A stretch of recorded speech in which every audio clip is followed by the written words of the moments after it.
Here.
Thank you, Lonnie.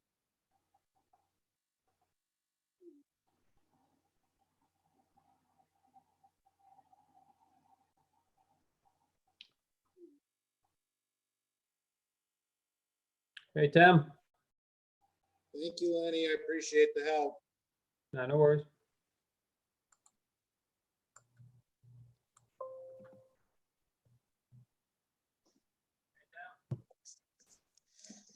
Hi, Tim. This is Tom. Hi, Tom. Tim, just make sure that you, I can hear you okay, but you might want to speak a little louder just to make sure everybody can hear you. I can hear you okay, but just a little louder would be good when you have to speak. Okay.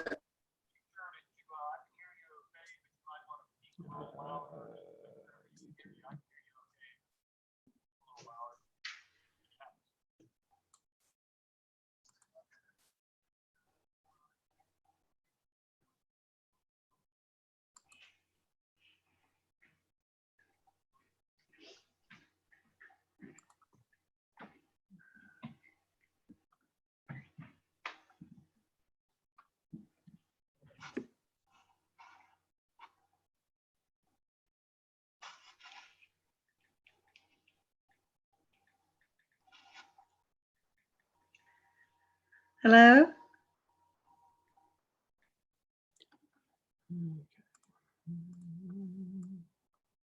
Hello. Hi, Carolyn.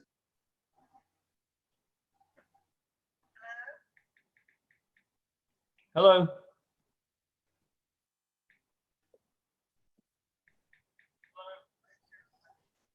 Oh, I got YouTube on.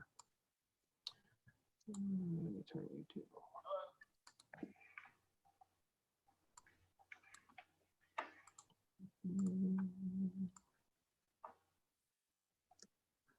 I see me on here, but can you hear me? I can hear you. Okay. Yeah, we can hear you. Yeah, we can hear you. I Good, can hear you. thank you. Fine. I want to make sure I was set up okay before we started.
Okay. Oh, that's YouTube, right? No, I already have YouTube up. Okay. I need to get rid of YouTube.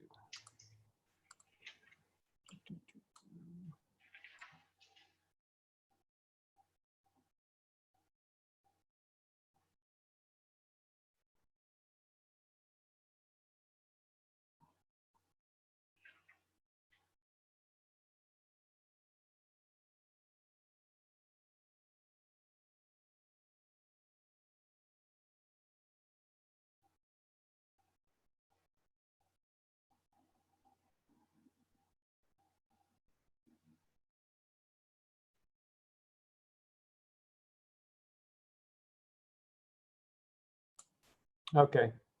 Let's see. Who's waiting? I think we got about 20 people, so it's going to be a little bit here.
Hello.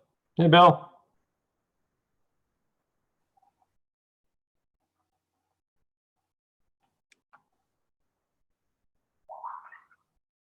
Hello.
Hello, Jesse.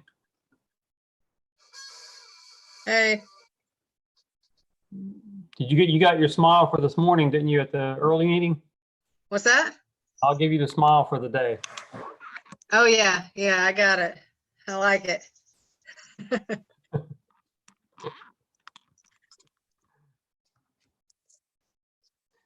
Reminds me a lot of Ned Flanders, but I'm not sure. Yeah, we'll go with Ned Flanders. That's what it reminds me of.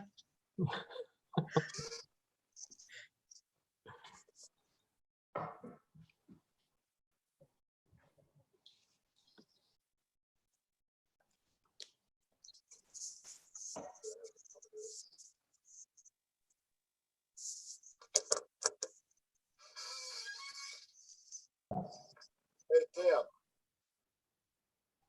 Yeah, Bill. Yeah, what screen should we have? I've got 4 pictures here. One is you, one is the town council chamber. One's me. That's entirely up to you. How do you get everybody on one screen, I guess? Or do you want to? Bill, are you on an iPad or an iPhone or a laptop? I'm on the pad you gave us. Oh, okay. Yeah, you should be able to swipe the screen to see more people. You're not gonna be able to see everybody because there's gonna be over 20 people in this meeting. But you can swipe the screen to see the next group. But whoever is speaking or presenting should be the primary one you see. Okay. There's gonna be so many people in this meeting, you're not gonna be able to see them all. It's gonna be like over 20 people, I think. Oh my God. It's gonna be busy. Over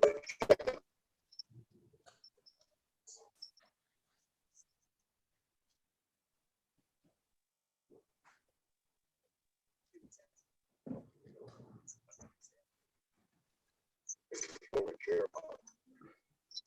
Right here.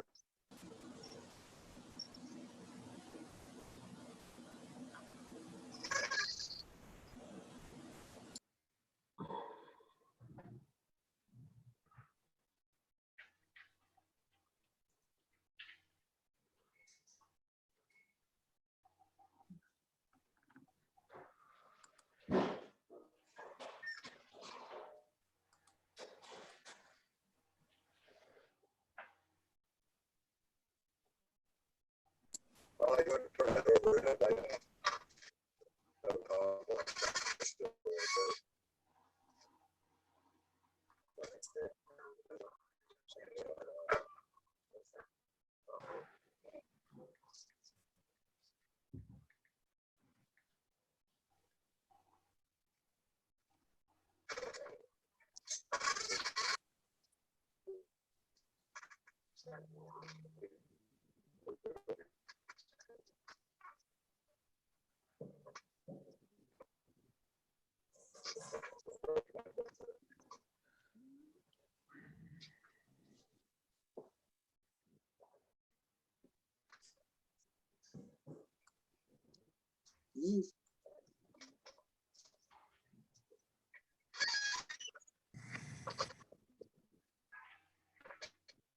turn on.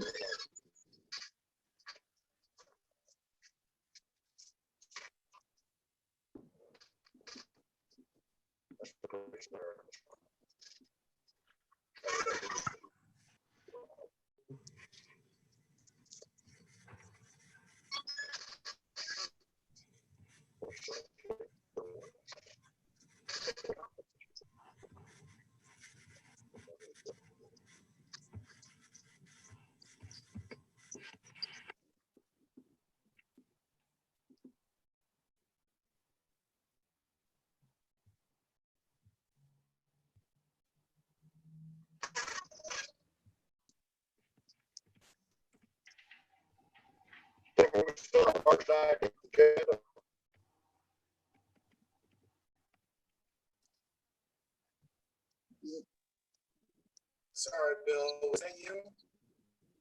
Yeah, we're still on the March agenda. Agenda for March 19th. You are breaking up really badly. We're still on the March 19th agenda, is that correct? Or am I still breaking up? I'm really not understanding what you're saying. The audio is coming through pretty bad. Yeah.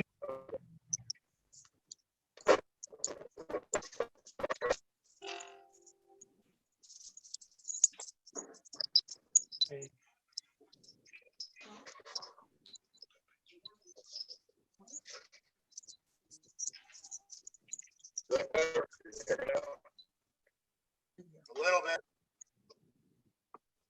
No.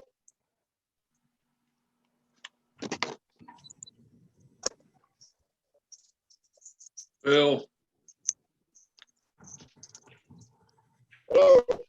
Hello.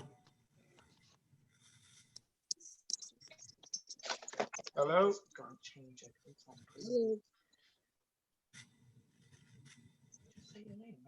John Miller? oh, that's nice. Like that. Hi, team.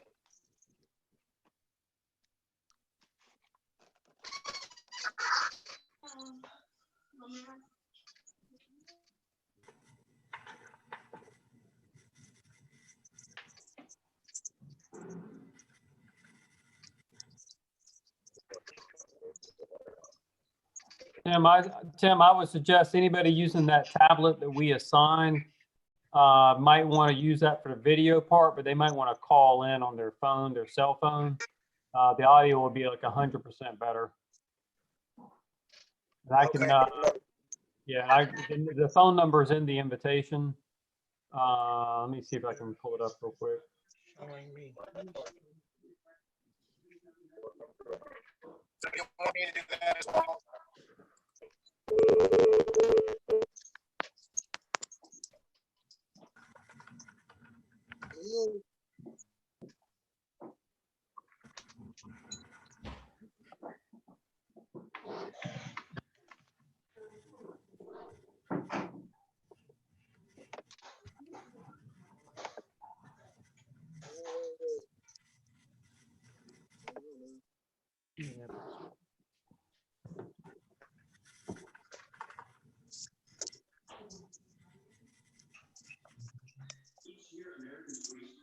I must see two Michael Gregors. So one's for audio. Jesse, is there a Robert Davis that's supposed to be in this meeting? Robert Davis, you know who that is?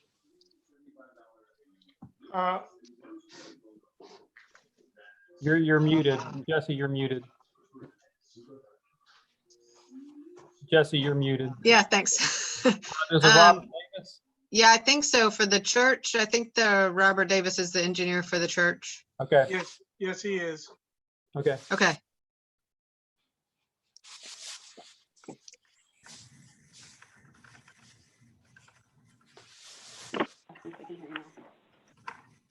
I'm on my speakerphone. Can you hear me? This is Bill. You look pretty, Bill. Yeah, Oh my God. that sounds better, Bill. Good. I got good audio then. Yeah, It's that's 'cause much you better than cute. before. I got video on Jesse.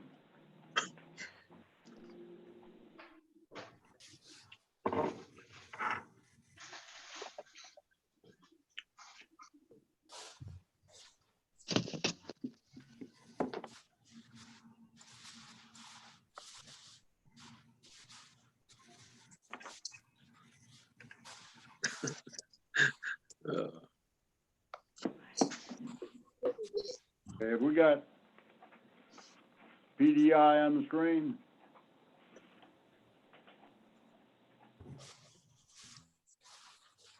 Just took me off. Art, you're muted. I see you.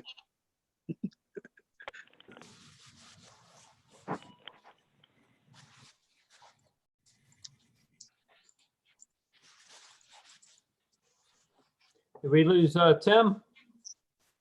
It appears we may have lost him. Okay.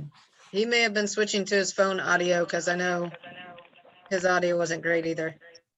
Okay.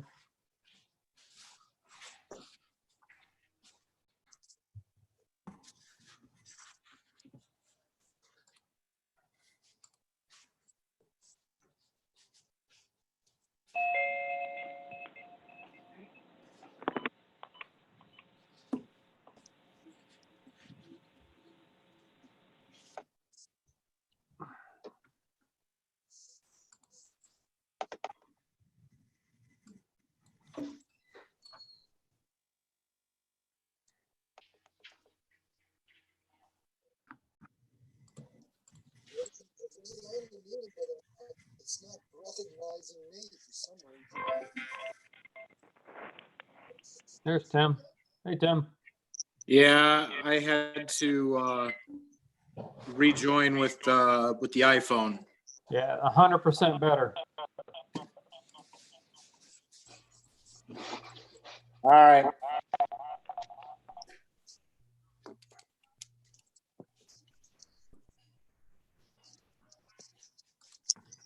Hey, Will.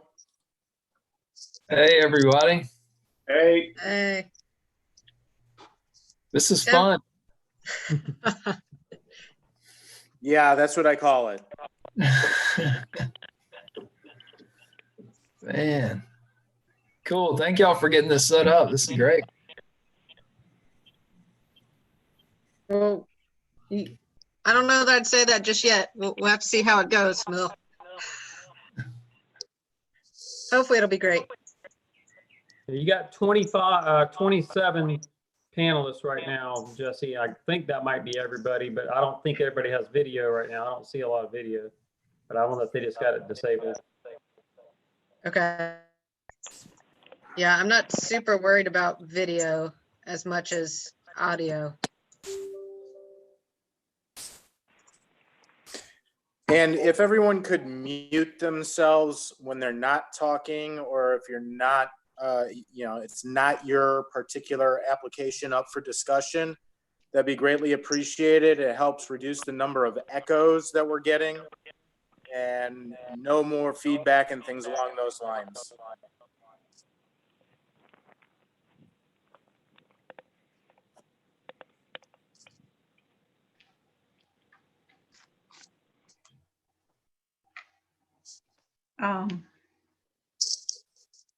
How do you mute it?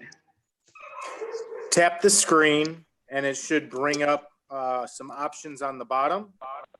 If you're on the iPhone or the tablet. Droid, and then I have my computer set up for the Dropbox. Okay.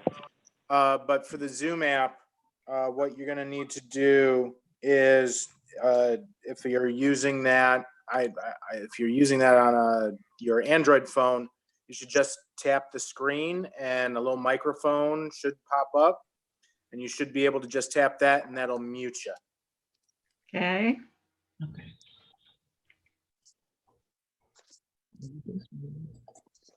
Can you hear me now? Yes. Uh-oh, I didn't tap the right thing. Hey, that's your charger. Oh, here's mute. Let me see if I'm coming through my computer. No. Hello? Can you still hear me? Yes, ma'am. Hmm. I'm hitting mute, but I must be coming through my phone.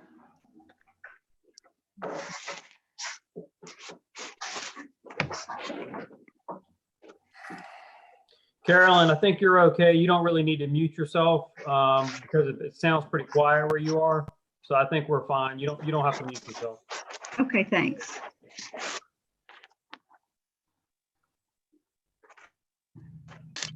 Tim, you've got 28 participants. I think that may be everybody. If you want to start it and try it, you're welcome to.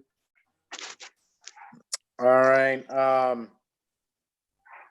Looks like I've seen Bill Bashane, Carolyn Rogerson, Chris Campo, Chris Carpus, Michael Greger. We have a quorum as of right now. Who am I missing? Hart, Weatherford, Candy. Andy, yeah. and Hart Weatherford is on. all right, excellent. What did you do? It was there. Just opened it up. There's Michael. I'm cycling through just to see who's here. And then I will turn it over to Chris Campo to call the meeting to order and get things started. All right. So by my count, as of right now, we have 6 members: Bill, Carolyn, Chris, Michael, and Hart. That is a quorum. So Chris, go ahead and call it to order. All right, calling to order the April 16th, 2020 DRB meeting. Tim, do you have any protocols or, any suggestions on order or how you want people to speak, or do we need to, we vote, do we need to raise our hand, that sort of thing? Yes. Just to start, as I said earlier before we started, try to keep yourself muted. For those participants who are applicants, please keep yourself on mute until it's your turn to speak. Once your project is done, just please log off, leave the meeting. Hopefully they'll make things a little bit easier. What I'm going to ask is, if you are going to speak, just identify yourself. Applicants, we will give you the opportunity to speak and address the staff comments as well as anything that the board has. There is a feature to raise your hand within the Zoom app. Tap your screen, and it is, I think, under more. Yep. So on the right-hand side, there's more. You can raise your hand. That'll flag you for participation, and hopefully this will work. Chris Campo, we are asking that the chairman call the roll for the vote so that we can get the votes done appropriately. Tim, do you want me to try and screen share the packet? Yes, that would be great. I will attempt that. Let's see if it works.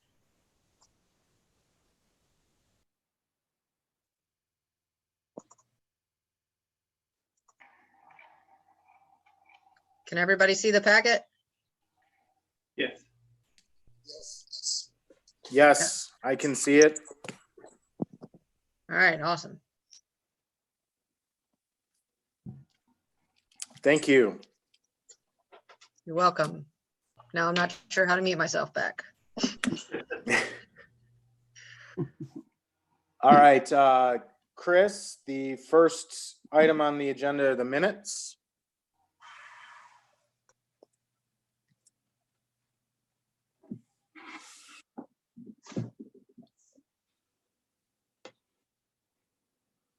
Does anybody have any comments or corrections for the minutes? Can you hear me now? Yes. Okay. I guess my phone's not working. All right. Didn't need a, if there are no corrections to the minutes, we need a motion for approval, please. I move that we approve the minutes. And the second, I'll second. all those in favor signify by saying aye or raising your hand. Aye. Aye. Aye. Okay. All right. Is that unanimous? Yes. Okay, the first order of business is Trolley Road Apartments. If the applicants, Please unmute yourselves. yeah, and announce yourselves too, please. Yes, hello. This is Sheldon Lovelace with PDI Architecture. Can everyone hear me? Yes. Yes. Yes, sir. Perfect. So we are back in front of you all after a final approval previously due to our clients wanting to change sort of the aesthetic design of the exterior of the apartment buildings, and then along with sort of the color choices that were previously put in front of all of you. So we have made corrections to our elevations based on color and sort of exterior finishes. That includes siding materials, brick colors, and railing choices on balcony rails and that sort of thing. We also have a three-dimensional rendering provided in our packet to help provide a little more clarity from the elevational renderings that we previously had provided. So all in all, we're still using sort of a fiber cementitious siding product, but we're using a board and batten style in addition to a horizontal style lap siding with only a 4-inch reveal.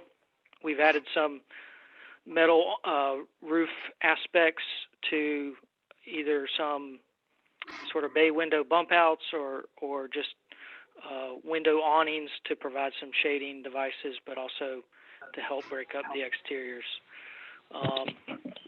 The color choices have gone from sort of a tannish color with a red brick veneer to a more neutral palette, use of white, lighter gray, and a couple of or darker gray, and then the black rails at the stair openings and the balcony openings.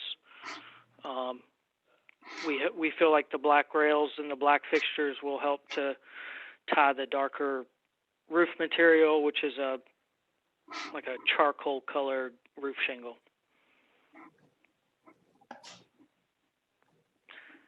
I think that somewhere through about halfway through the packet that was submitted, there's kind of a before, or excuse me, an after and a before, so that you all can see the aesthetic previously approved versus the aesthetic that we're trying to get approval for today. I think that's on, let me see here.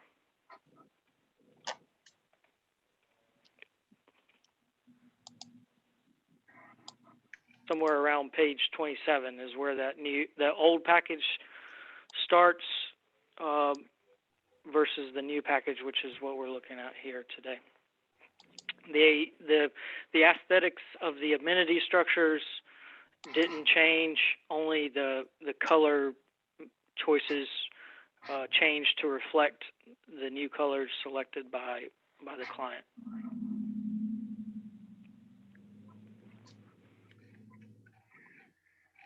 Okay, we had approved other colors when you were there before. Yes, that's correct. And whoever's scrolling is almost there. A couple more sheets, and I think you'll be able to see the previously approved color selections.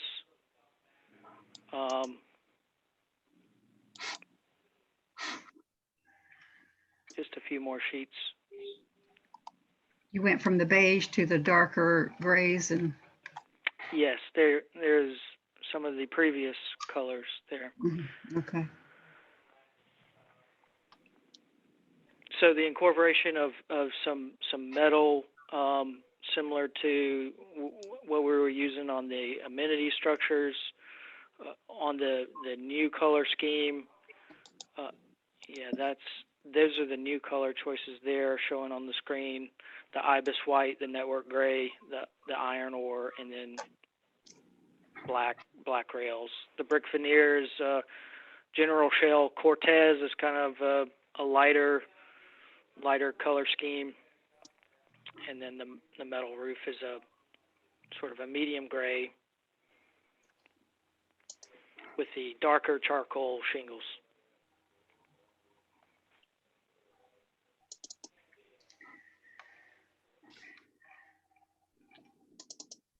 It's just hard to see, unless you're looking at the actual product.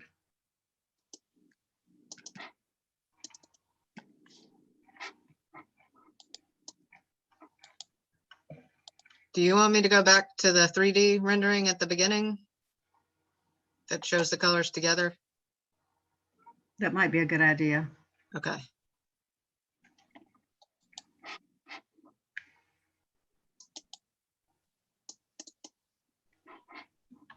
And the building scale and massing did not change, correct? No, the general massing is the same.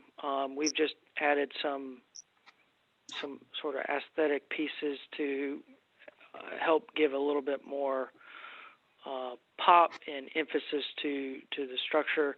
The additional items that we've included, my feeling are that one in helping for a more low country feel, which is what a previous request you've made to us.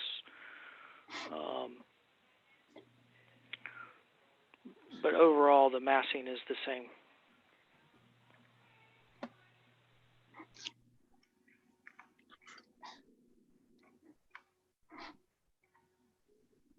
Is the brick white or mine shows pink?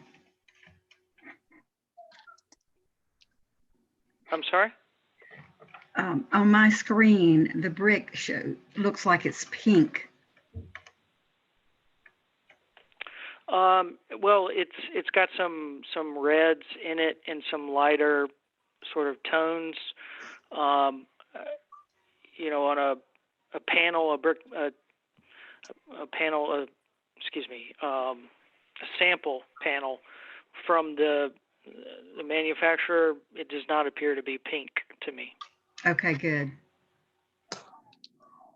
If you go back to sheet 49, you can see the brick color.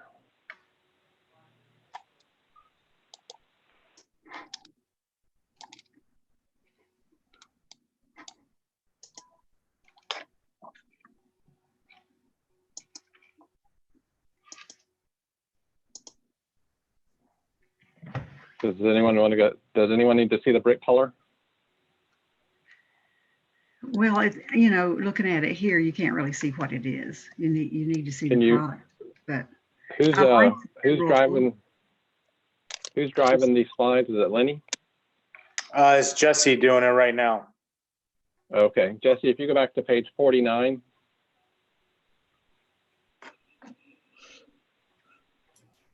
Yeah, the sample sheet actually has a really good representation of what these materials are going to look like.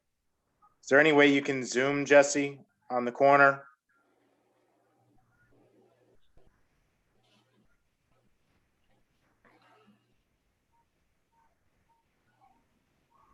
I like the overall look of the new colors.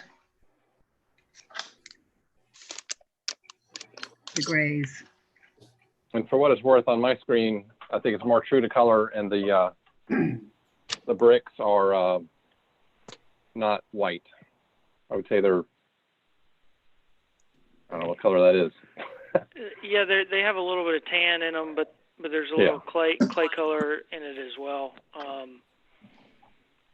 Yeah, I have the brick sample from the manufacturer, and I would have brought that to a meeting if we could have had that, where you could have gotten a sense for the real material.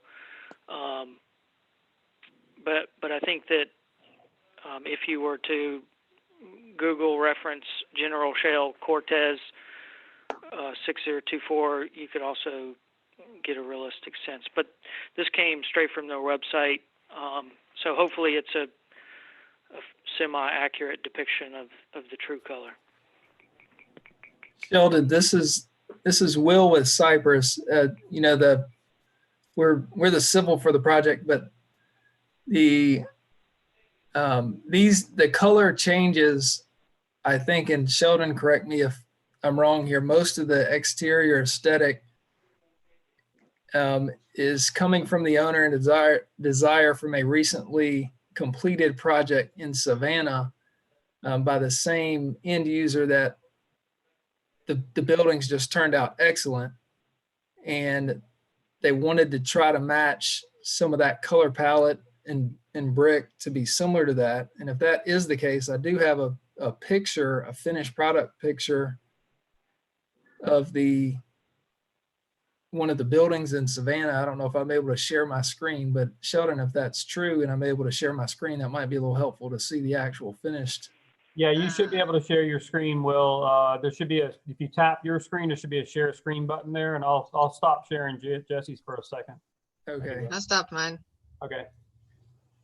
Okay, so I'm going to try to do that. Can you see that? Yes. Yeah. Yes. Okay. So that brick, it looks to be a little bit more tan than what we're specifying for the project in Somerville. The overall aesthetic is a little bit different as well, but hopefully there's a sense there that some of the materials like the board and batten and the rail colors and things of that nature will be very similar.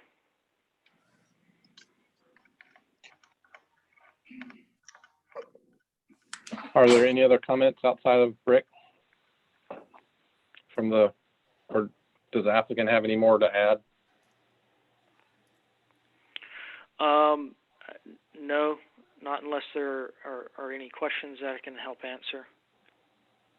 I do have a question regarding the roofing material on the clubhouse. We've got kind of a mixture of asphalt shingles and metal roof. And I wasn't, didn't see the original. Were those two different materials on there originally? Yes, there were two different materials approved with the last round of approvals on that particular building. Okay, I got nothing to add then. Except, so that's what's driving the boat for the little metal use on the big buildings, right? It's not driving the boat, but it helps that the color choice selections of the metal roof are going to be the same across the project. But the owner wanted to add some metal roof accent pieces to the apartment buildings. That was sort of our direction. Well, that part looks pretty good because it's not directly in contact with the shingles. It's just, since it's already been approved, I don't really have too much more to add. I'll save it for the other three applicants who have a combination of materials. But I'm not sure that that's going to come off very well in the end. I would almost, Chris, you can make a recommendation though. I would In order. I would recommend, just on my observation, that I'd kind of pick one or the other for the clubhouse. Just because it gets kind of complicated. It's a nice clean design, and then you get to the roof and it gets a little complicated. Well, and I would add to that, the one or the other choice would be make it all metal. It'd be. Who just added that? I agree. Any other comments? Okay, are we, Will or anyone else have anything to add? I'm still having trouble right. with the brick looking. I don't think it looks good. Well, would you be comfortable with them doing a sample panel on site during construction? Sure. That would be fine. Okay. Is there any other discussion amongst the board? All right, would someone, well, assuming everyone's unmuted, it needs to be. Would somebody like to make a motion?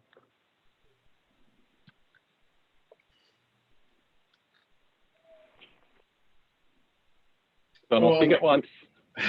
I'll make a motion for approval contingent on the approval of the brick sample panel on site and the recommendation of going to metal, all metal on the clubhouse. Okay, and that's for final approval? Sure. Okay, are there any, do we have a second? I'll second. Okay, any further discussion?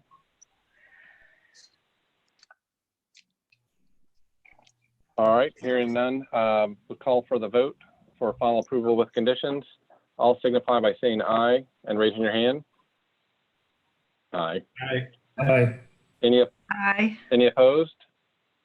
Any opposed? Okay. Tim, I've got a question before we close this out. Do you need a roll call vote? We felt that would probably be the best way to do it so that I can make sure that everyone had a chance to vote. We didn't miss any. And I only heard three people vote.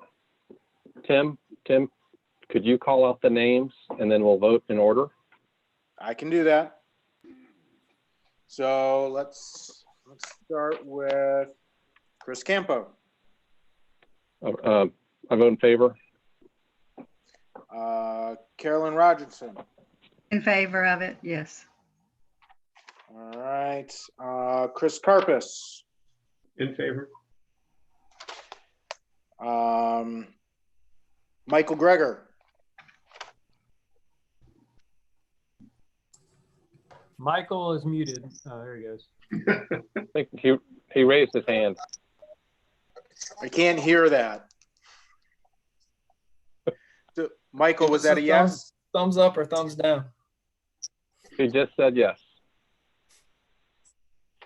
And then Hart Weatherford. Yes. Thank you. So, Bill Bushane. Bill, you're muted.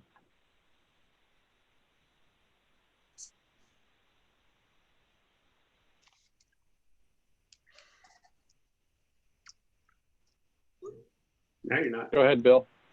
Vote yes. Thank you, sir. So that is 6 votes for the final approval with the condition for a sample panel and metal roof on the amenity center. Yes. Excellent. So that's All right. unanimous. Okay, we're ready for the next applicant then, which is Parker's Kitchen, development of a new gas station at Latson Road and Limehouse Drive. On the website cstoredecisions.com, they say, based C-store chain has expanded its popular Parker's Kitchen concept, which serves fresh, hot.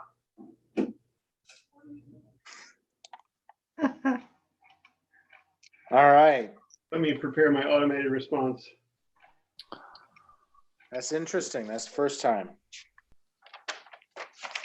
You got Todd Simmons with Freeland and Kaufman on. I'm not sure if Daniel and Thomas, I think they're on from Parker's as well.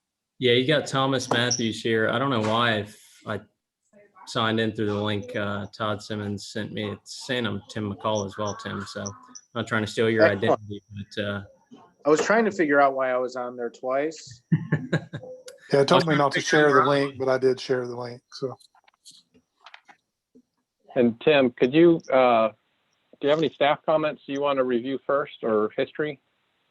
Yes. The comments that are in the staff report are actually a little bit dated, unfortunately. Right before I sent this out, Todd was able to get me an updated site plan based on some changes, I believe, that were dictated by DOT concerning access to Ladson Road. So these may not all be 100% on that, but I believe that they still apply. And really it was the parking exceeds 200% of the parking minimum. All excess parking must be constructed of pervious pavers. The proposed sign must maintain a minimum of 10-foot setback from the property line, and all proposed mulch should be pine straw. Those were the groundbreaking comments concerning this particular project. So what I will do here is I will allow Todd Simmons to explain the changes. The parking comment might not actually count now that it looks like some of that has been reduced with the slight change to the overall layout. So, Todd? Yeah, Thomas, you want to take it or you want me to? yeah, sure, I'll take it. Thank you, Tim, and thanks everyone for getting together on this call during this interesting time. So yeah, we were at the CDRB for a conceptual meeting back on October 17th. And at that meeting, we found out one big thing, that the new UDO had just been adopted, and that was going to change some things about this site. So we've taken some time to address the new ordinance and worked with Tim and Jesse on that. And then when we went through the TIA process with Somerville, we got some comments back that we had to address regarding access, as you mentioned. So we had to remove the full access that we previously had on Ladson and replace that with a right in, right out. And as a change dictated by that, we also shifted our site around, changed the fuel canopy from a single stack, which is just a single line of MPDs in a long line, to a double stack, which is the two MPDs stacked, as well as having this out parcel along the front on the other side of the right in, right out. So, and we probably have changed, I can't remember exactly, and I don't have it up, but the previous design was similar to the other store we've built in Somerville and Knightsville, at Orangeburg and Central. This store is a little bit different. We've worked with our architect to come up with a little bit different design that doesn't have the large gabled roofs on both ends, but has central hipped roofs, a little bit different brickwork. The building, though, material wise, will still have the cottonwood brick that we used at our other store in Somerville, which is kind of a brick that is pre-finished with a lime wash finish to it. It'll have a zinc metal roof, and it'll have painted bracketed features on the wood. That'll be a Copley gray, which is a kind of a green gray color, depending on light, that type of thing.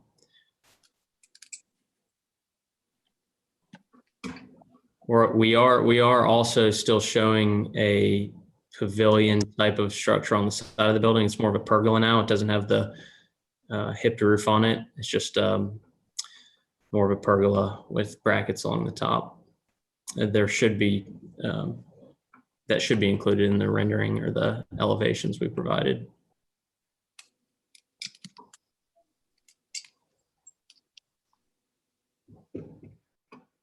That's all I've got. I guess unless there are any questions, I can certainly answer those, or Todd can.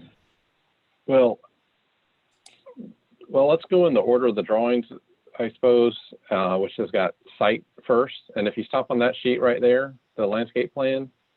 Yeah, the landscape. Chris, the landscape that plan match up because we very recently got the comments back from the TIA and changed the site layout a little bit. So. Okay. Yeah, that was my question. Hadn't had time to update that yet. Okay. So, and now it looks like you have you've created a parcel number 2. That's correct. Since we weren't able to have the full access driveway further down away from the intersection of Limehouse and Ladson, the right in, right out puts it in such a place that, it makes sense for us to have an additional parcel for future development. We don't intend at this moment to develop it, but it certainly could become another use in the future. So there's not a, Bonnie, this might be a question for you potentially, but there's not a requirement to line up with the driveway across the street since it's right in, right out?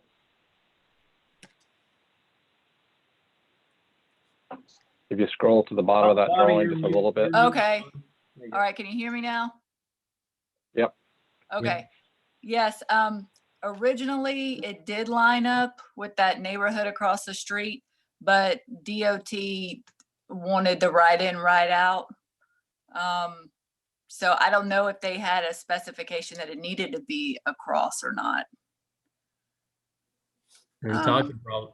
Thank you, Bonnie. Todd could probably talk more about it, but I believe the thing was to meet ARM's manual spacing, which we've done with this. And that's the minimum spacing from Limehouse? Yeah, that way?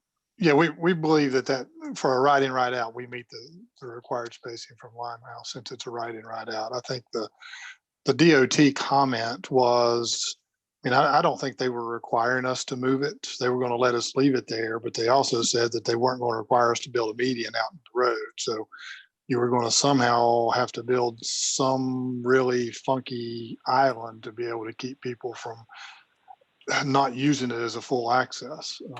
So I think it's what we are proposing here is to slide it down to where we can take advantage of the existing median that's there and kind of help better prevent that from being full access by basically sliding it towards Limehouse. So. Okay. Yeah, and DOT will be able to look at this site plan, when it's incorporated into the traffic study and sent back to them.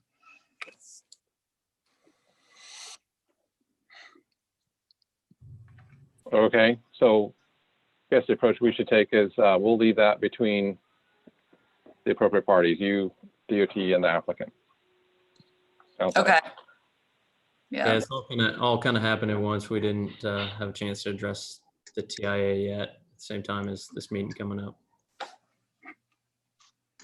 Seems like locating it the way you have, you could almost allow people to have a little bit of a taper in there where they think they can get to the center lane and then just scooch across the road, which seems kind of more dangerous to me.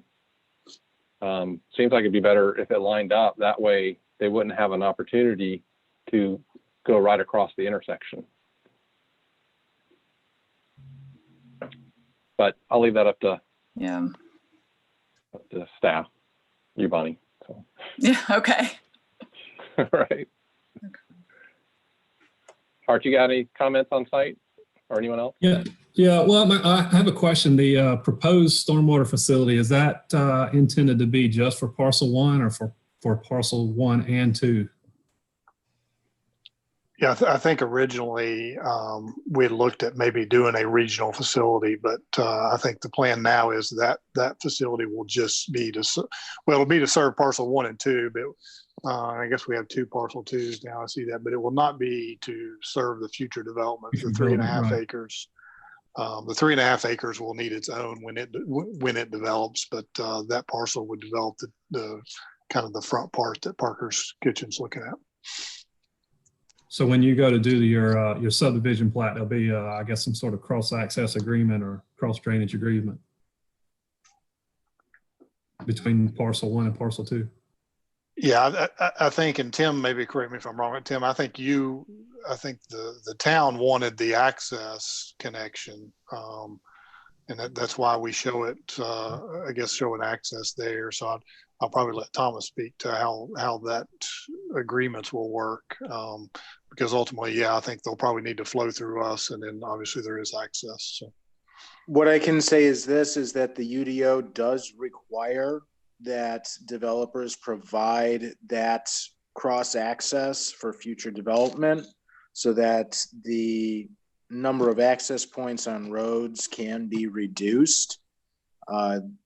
So, with this property being under single ownership, it's a lot easier to get easements, cross access for both, access, parking, and stormwater right now, as opposed to trying to negotiate with a separate entity. Negotiating with yourself is a lot easier. So yes, we will require cross access between lots 1, 2, and 3. And they're already showing that future stub out up to the northern 3.5 or the planned north 3.5 acres. We'll want to see a stub out for that future lot 2.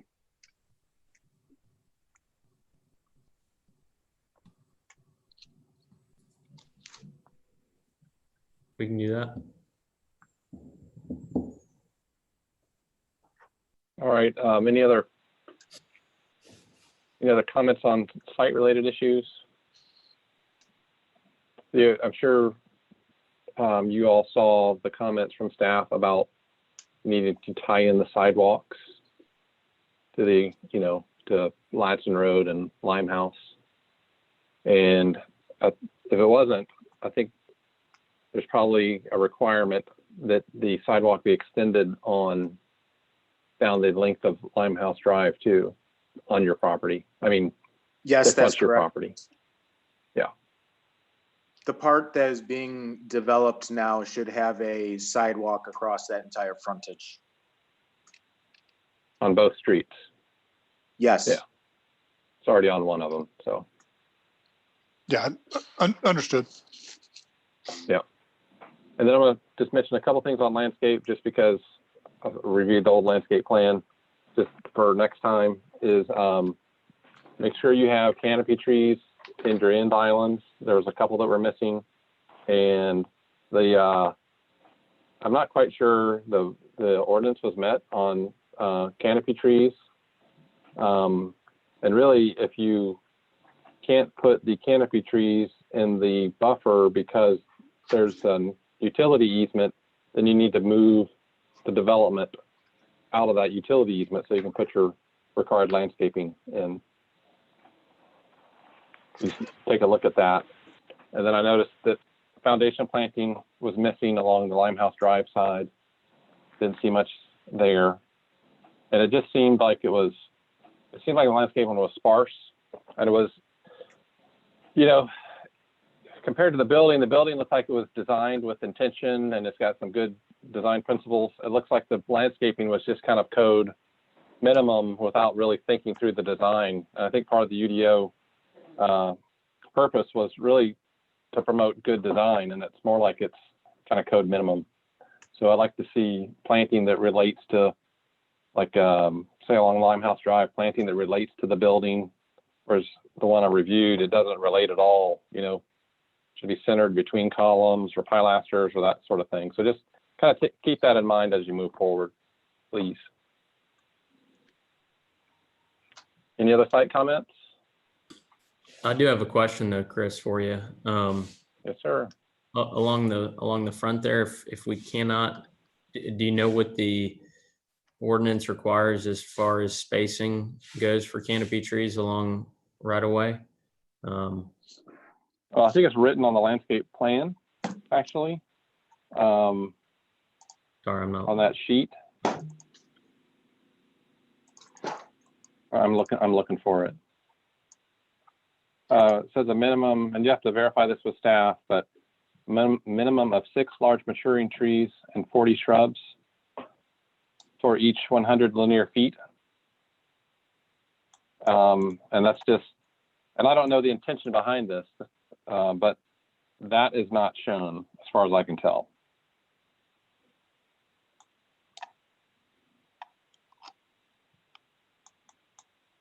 Okay. Yeah, we'll have our landscape architect look at it and address those comments. I got them. Yeah, and we'd want to see sod, not seed, for the grassing. And the tree you're saving in, you can see it on the screen there. The tree you're saving in Limehouse Drive right-of-way is a D, according to your report. So it's probably not worth saving. Yeah, I think probably when we do the road widening, which we just got those back, and we do have to do a widening to make 3 lanes there on Limehouse, that we probably cannot save that tree within the right of way. But so I agree with you. That one probably has to go as well. Okay. Any other site questions or comments? Okay, y'all ready to move on to architecture?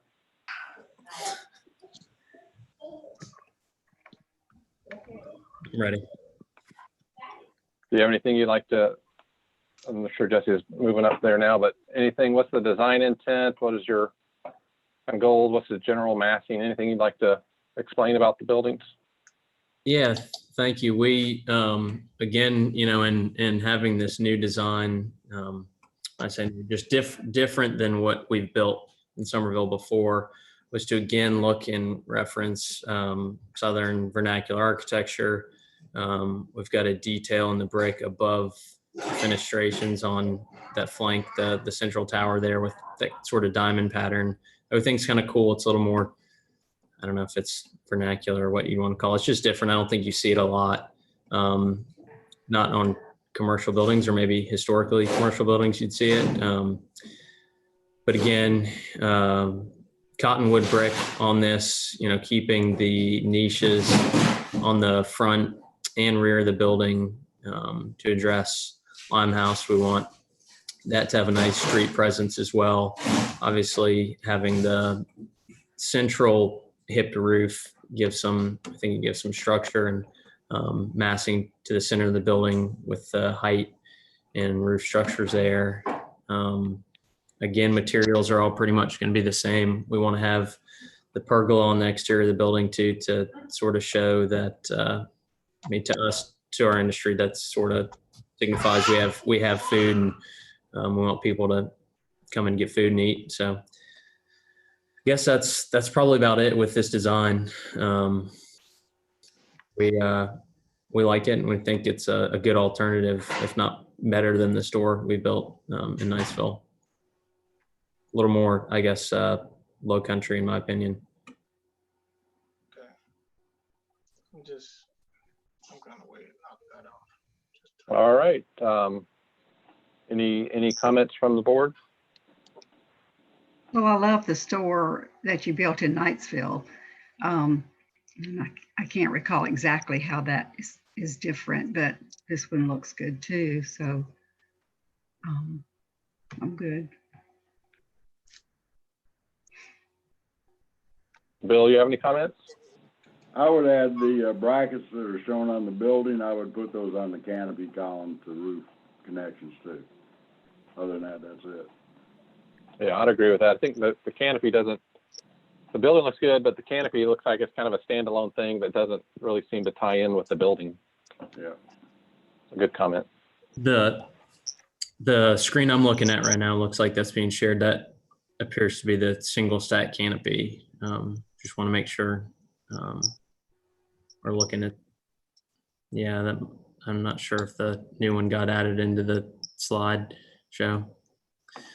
Either way, I don't believe it has any brackets on it. It's just that canopy with double stack MPDs. So y'all would want to see those brackets, I guess, coming up from the column on each side. Yes, So all four sides of the column? all four sides. Not just on the outside of the column.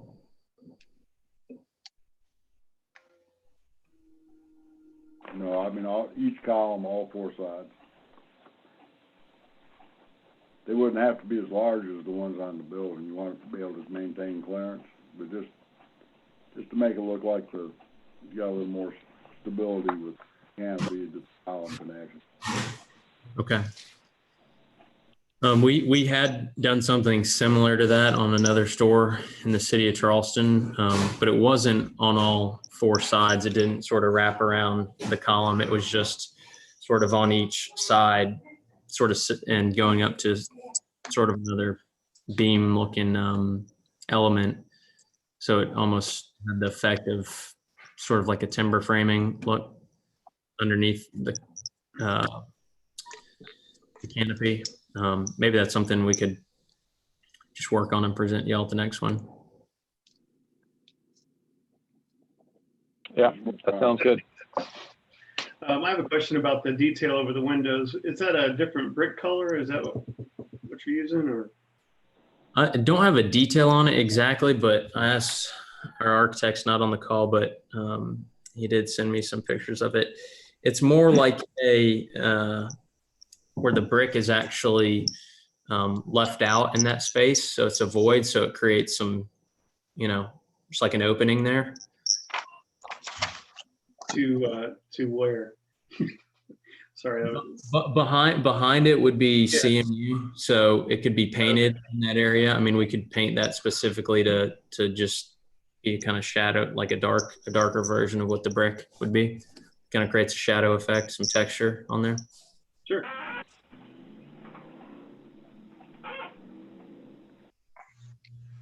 Sounds good.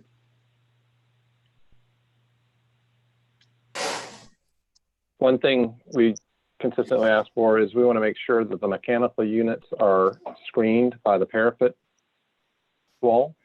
So the wall is high enough for that. So if you could show that, or you show us that has been done. Definitely, we can show a roof detail on the final presentation showing that it's screened. All right. Any other comments? I think Michael is, I don't know if his audio is working.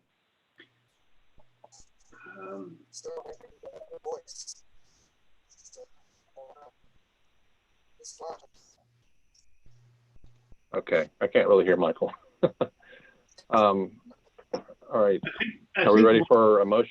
I think Michael is signed in on his phone too, which might be causing part of the problem. Is he's also on the call on his phone? I am too. Okay, you sound good. Okay. I don't have any other comments. I think it looks great. Okay. Michael, can you hear us? You can? Okay.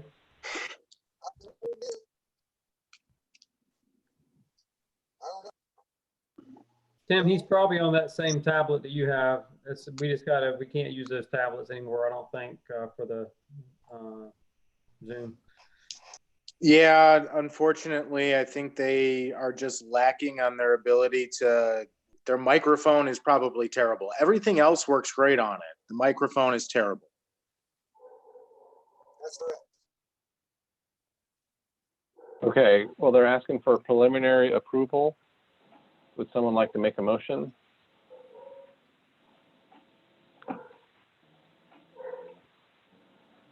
Motion preliminary approval. All right, is there a second? Second. Okay, Tim, do you want to call the roll call vote? Yes, I will call the roll. Wait. So we'll start with. Well, point of order. I have to ask, sorry, Tim, is there any That's other fine. discussion on that motion? Okay, Tim, go ahead. Bill Bashane, Yes. Chris Campo, Yes. Chris Carpus, Yes. Carolyn Rogerson, Yes. Art Weatherford, Yes. and Michael Greger. Yes. Can you hear me? Yes, I got it. Thank you. So that is unanimous. We appreciate it. Thank you all. Thank you All all. right, thank you. Todd. Good luck. Bye-bye. Thank you, The Tim next Thomas. Thanks, Tim. You can have your identity back now. Thank you. I appreciate it. The next applicant is North Cedar Street Offices, 10,000 square foot office building. All right, give me a second here. I propose after this submittal, we take a short break. Okay.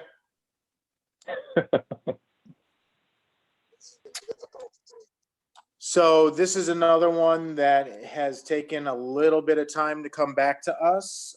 This was in front of you guys back in March of 2019 for conceptual review.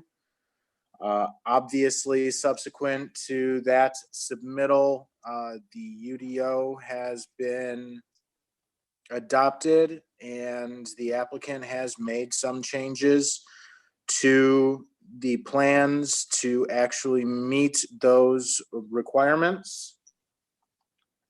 Staff did still have some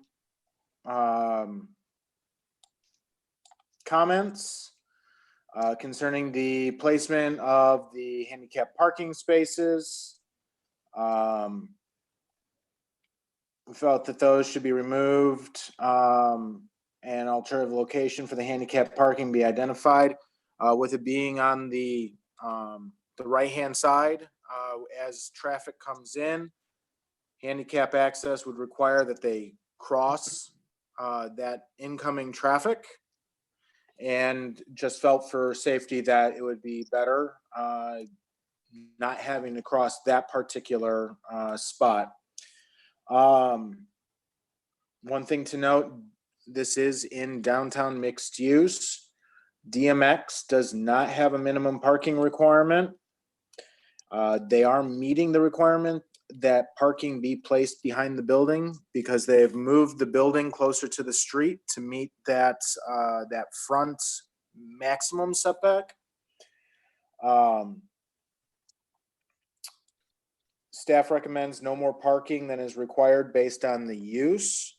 I know that they are, for an office use, parking is 2 per 1,000. The minimum parking for this location would only be 17 parking spaces.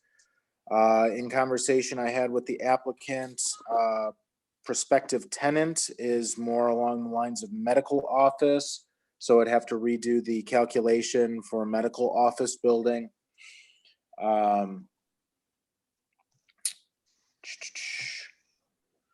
Sugar maples, when we get into the landscaping, are not a recommended parking lot tree. We would go with an alternative for that. We need a dumpster enclosure detail, screening detail for the HVAC, and all those screening materials should match the materials of the building.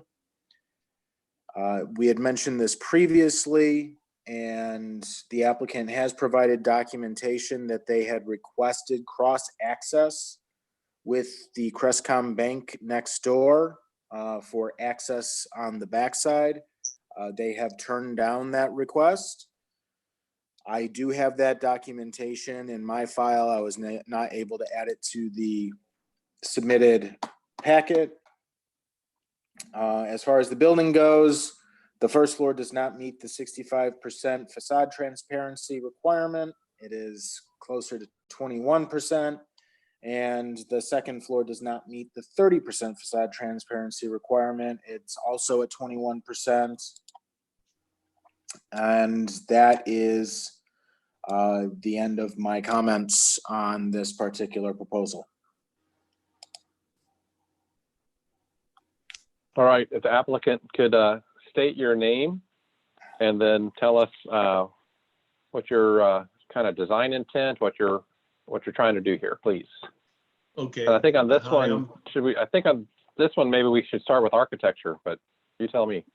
Yeah, Up to you. I'm Tom Wingard on part of the design team, and I've got Gene here also, Gene Brislin, that can weigh in when he has a comment, if that's okay.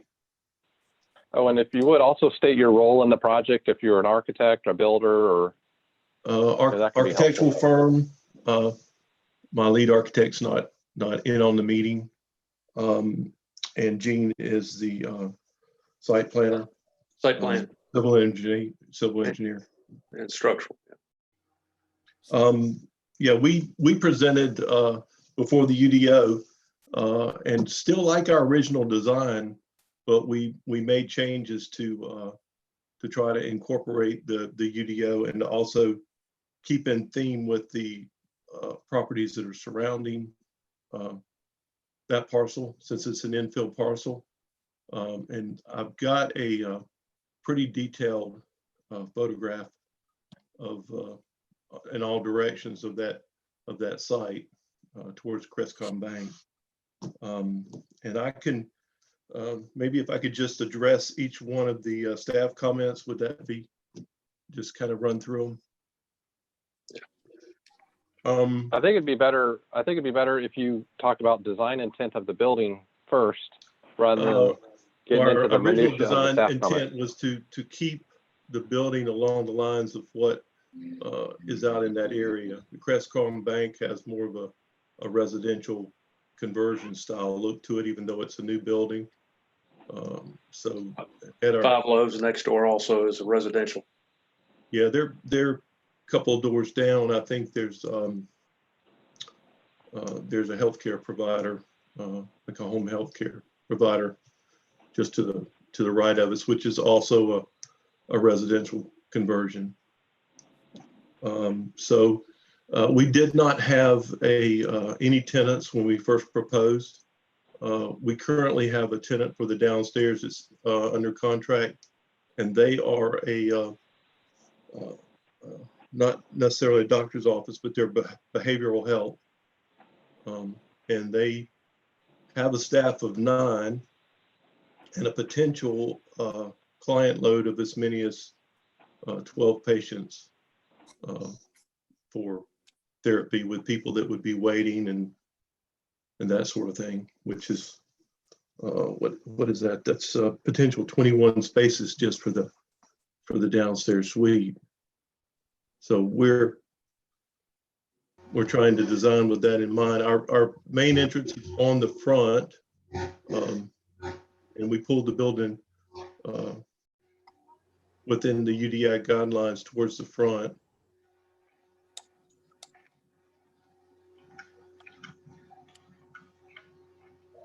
Okay, so the building is fronting on the street within a few feet of the sidewalk. That's correct. Right? That's right. That's okay. Right. It's right at the maximum setback. I don't think you have a minimum setback in that DMX. It can be 0. Yeah, it can be 0. Okay. In this case, I think it's, the staff comments, a lot of them are not staff related. I mean, building related. Mm-hmm. So maybe if you can address those, or we can go ahead and get feedback from the rest of the board and see what they think, building wise. Well, the only comment concerning the building, right, is a 65% transparency. Well, there's another one. I think when there's 65 and a 21 or something. That's correct. Well, yeah, the requirement for the facade transparency is different based on which floor you're on. First floor is 65%, and I believe the second floor off the top of my head is like 50% or 30%, or let me look it up. And that's okay. Yeah, So- it's 30, it's 65 and 30. And Tom did go back, I think, and try to come up with a drawing that meets that transparency requirement, but it doesn't look very residential. I don't think the transparency requirement will work with this design of building. But if the building were more like the CPW building, then it could work. And I would like the building a lot better, because I think what we're trying to get away from is that street looking so residential. And that is one of the things that the design review board does have authority to give waivers on, is on these architectural guidelines. These are things that they do have the leeway to be able to allow for those changes. If this design is what they're looking for on this side of the street, you guys can approve the percentages that have been that are for that facade transparency right now. Well, if I can say, I was under the impression when I was, questioning the new UDO as to get a little guidance, that we've got section 4.2F, which is incorporate architecture and scale that is appropriate to its context and location, which is what we were originally asked to do. So I tried to keep in line with that. I felt like that the guidance was that the transparency perhaps wasn't as critical to try to create a downtown look on the design as much as it would be to keep the flow of the design that was already on that street. And then there's, I think it's section 4.2.3D, consistent with prevailing architectural features. So that's why we had done it in the first place. And of course we left it. I do have some alternate elevations that I could screen share that will meet the transparency requirement. We just don't feel like they're in design-wise is in keeping with the theme of the infill lot, because we're quite a bit off of the downtown area. Well, what I'm hearing, I don't necessarily have an issue with the transparency percentages and stuff like that. You can't do, it's not a math exercise, it's a architectural exercise, and it's got to pass the eye test. And what I'm struggling with is the two buildings you referenced on either side are one story in nature, and they are set back a good bit off of the road. And it seems like the intent of the UDO, if it wants your building right up on the road, that it needs to look more like the CPW building, which is, pretty close to the road, and it doesn't look residential in nature. And that's what I think that this district through the UDO is trying to establish. And I think it was different when this building was so far off the road and it kind of looked residential, and maybe it looked appropriate then, maybe it didn't. But that's my feeling is my initial reaction is this does not really reflect, this building style doesn't reflect the UDO and having to have the building that close to the road. But I'd like to hear what the other board members think as well. Do we have to have it that close to the road? I mean, is that something that can be different? I mean, we have the original design, which has parking similar to what the Crestcom.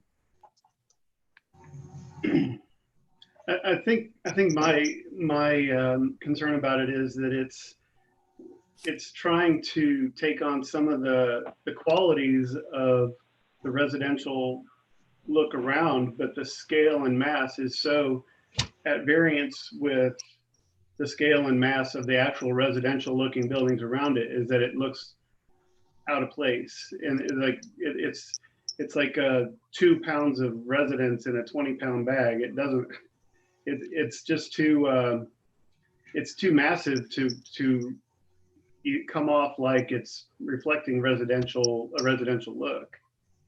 And putting it up on the street, probably accentuates that concern. But I think I would have that concern regardless.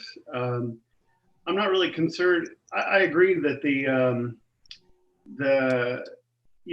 requirement for more windows on this style would not work really well, because that approach is probably, it's certainly more commercial, and this is a residential look. But I just don't think that I don't know that it's achieving that comparison very well. Because of the scale is just so out of scale with the rest of the residential stuff around it. But even parks down the street has more detail to it. This is more just a box. I think that's really most of my concern, is that it's just it's trying to be residential looking, and it because it's so big, it's not working with the level of detail and the scale. Whatever's put there, I feel that it should be in line with Crestcom Bank, and that, you know, since it's an infill area, that I know what the UDO says, but it seems like it should be back some. So the setback requirements don't allow it to be back. That it has to be on the street like this. It does. The 5-foot max is the setback requirement for the downtown mixed use. The idea is that we would gradually expand our downtown area, because for the size town that we are, we have a very small downtown, true downtown area. So the idea was that would gradually expand beyond the railroad tracks, and these areas would gradually redevelop as they are. We were seeing that happen, but they're gradually redeveloping, and as that happens, they would gradually become more commercial and downtown in nature. That was the idea. Well, how far forward of the bank does it sit? I can't tell you that exactly. Significantly. I'm sorry? A good ways, probably 20 feet or so. Yeah, if you, I mean, I could screen share and show you an overview with the bank. I think if you look on page 74, it has it.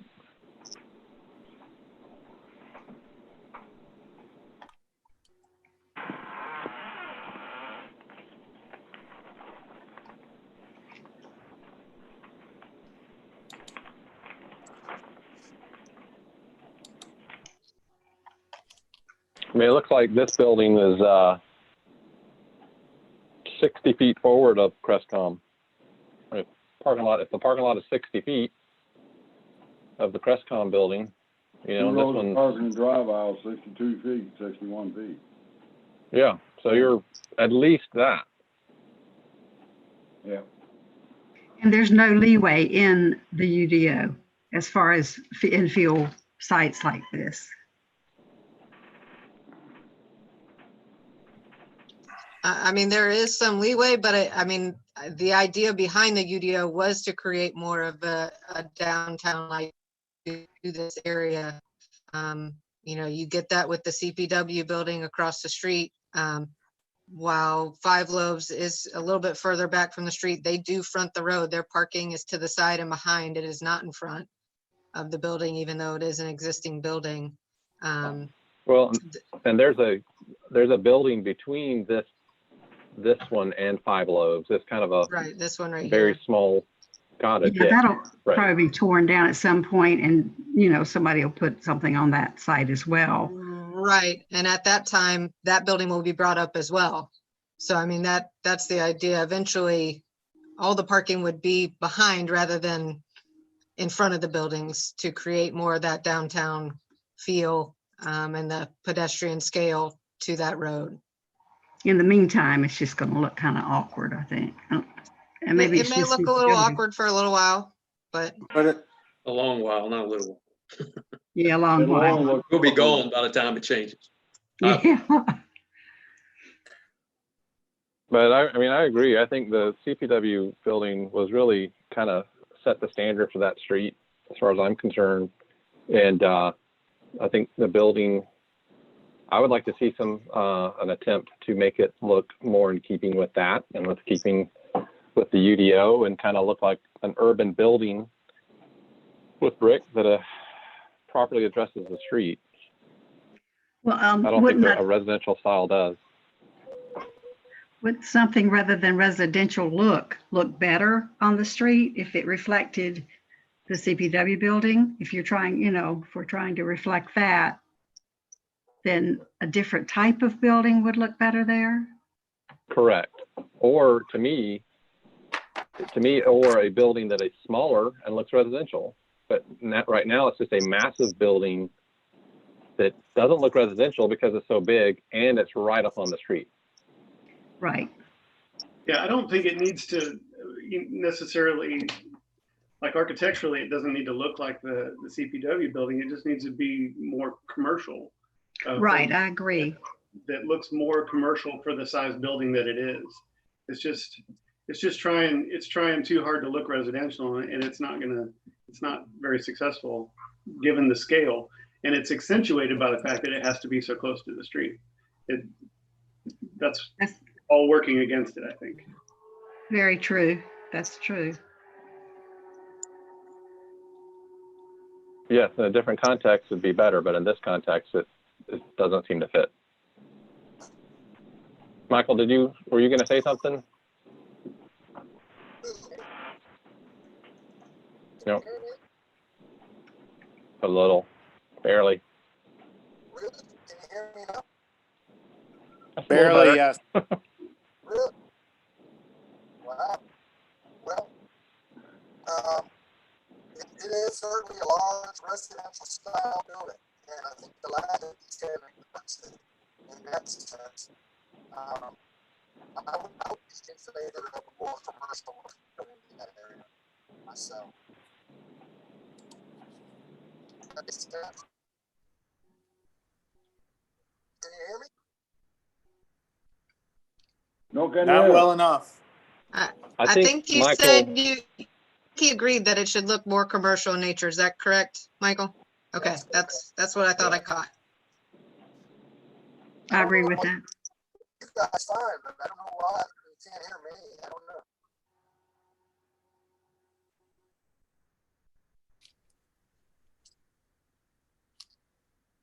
Okay, well, is there any other discussion we need to have on the building?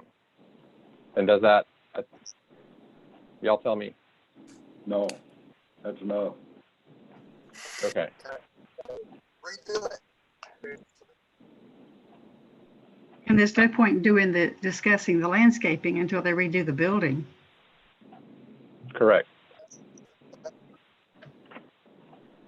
Well, there's some areas in the parking too where they don't have the opportunity for trees at the end of each row of parking. It's asphalt. If you get rid of that one handicap spot, the town staff recommend get rid of and make that an island, then you can put a tree in there like you're supposed to. But there's a lot of asphalt at the ends of parking bays that need to be landscaped. Yeah, the parking lot just doesn't look like, it just doesn't look right. Yeah, the end islands are missing, the bike rack's kind of just in there, and there's not a whole lot of foundation planting. The island in the middle of the parking lot needs to be bigger to support plant growth. Needs some work. Maybe it's better to see if you can't choke down the driveway if that's allowed, or maybe the building needs to be slightly smaller. I don't know. It's lacking a lot of landscaped area around the building. Of course, his client has a significant parking requirement, right? So that's kind of what's driving all the asphalt build. Well, the problem is it doesn't meet the ordinance. See? Yeah, I'm okay with adding the trees, but I'm saying the reason why he needs the 37 parking spaces is for his client that he sold the building to. I don't personally have a problem with that. The main problem is it doesn't meet the ordinance as far as. Okay, that's fine. And islands. Well, yeah, Didn't the new UDO, I mean, there's not a requirement for the islands to be, because we had redone it based on the comments from a year ago to allow for the islands. And then when the UDO was adopted, we ended up having to scrap that and move the building all the way forward. Tom, to address that specifically, the parking requirement in DMX is, there is no specific minimum parking requirement. because you are meeting the requirement of placing any provided parking in the back, how we've handled this is we have said that anything above the minimum, you need to meet the use parking requirement. So anything above 200% of the minimum, which is so with a 10,000 square foot building, But depending. we're only 80 something, we're only 80 something hundred square foot. Okay, well, the original discussion was a 10,000 square foot Right. building. Right. So if you look at the parking for a general office, it's 2 parking spaces per 1,000 square feet. So if you're at 8,500, like I said in my staff report, that's 17 parking spaces. You're at proposing 37? 33. 33? Okay. So you are just at 200% of the minimum. So you're not outside of what would be permitted for a general office building. So you can reduce that number without any type of penalty, but you would not be able to go above anything, where you're at right now without having to convert to pervious pavement. Still would like to see meeting this, trying to meet the landscaping requirement for this and making a functional parking lot so that people can actually back out of the parking spaces, actually pull into them. Some of the radiuses for these The turning radiuses are shown on there. They still meet the requirement. I've got the curves on there. You can turn around. There's one. All those. You show one. You can't back out of that last one on the end. Yeah, I'm not convinced. The parking lot does need to be worked on. I'm not convinced that the parking lot actually works in terms of a garbage truck can't get back there, a fire truck can't get back there, and you've got to put the end islands in, like Bill said. And right now, the driveway, you'd run into the side of a car. So that's why you have to have the end island. So I see losing at least, I'm thinking maybe 4 spaces right off the rip, but it have to be studied harder. But I mean, you can put radius on there, but you really have to use auto turn to see if you can circulate the site. And I mean, just it doesn't really seem to be able to do that. What size vehicle were you using for those turns? Standard. I mean, if you're using a compact from car, ASHTO.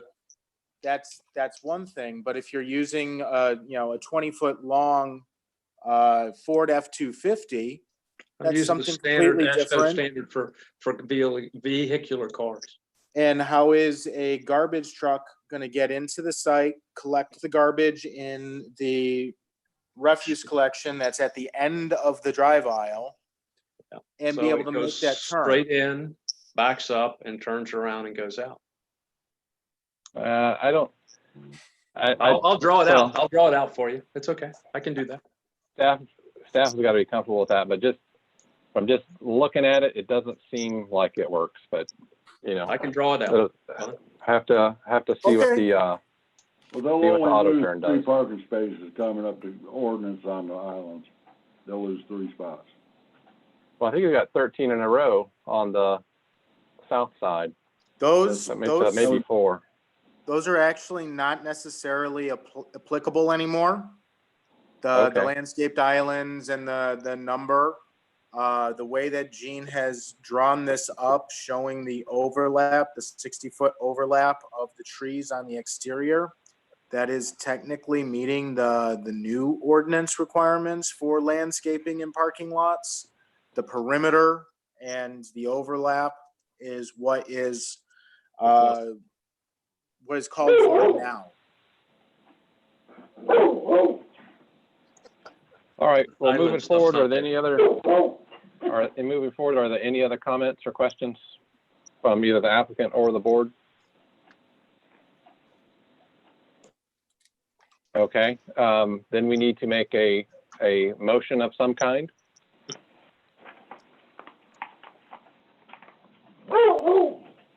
I'll make a motion for denial. I'll second All right. I didn't All right, we have a understand what he motion. said. Bill has a motion for denial and Michael seconded it for denial. Okay. So we need to call for the vote. Tim, can you do the roll call? All right. Sorry, give me a second. Bill Bashane, Yes. Chris Campo, Yes, I vote for denial. Chris Carpus, Yes, I vote for denial as well. Carolyn Rogerson, Yes, denial. Hart Weatherford, Yes. and Michael Greger. denied. All right, so All that right. is 6 votes in favor of denial. That's unanimous then. Okay. All right, thank you very much. Righty, Is thank you. everybody okay with a couple 3, 4, 5 minute break? Yes. 12 minutes. All right. Okay.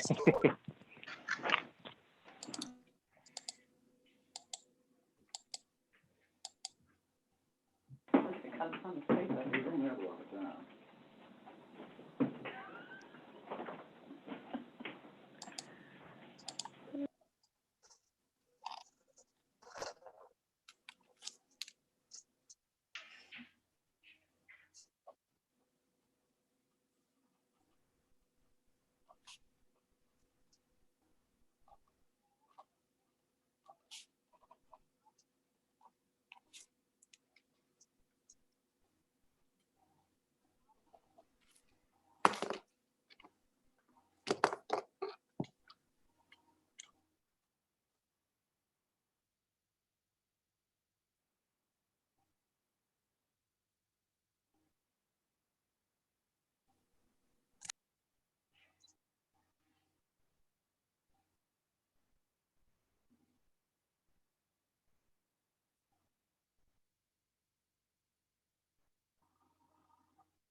Are we ready to get back started or waiting a little bit longer?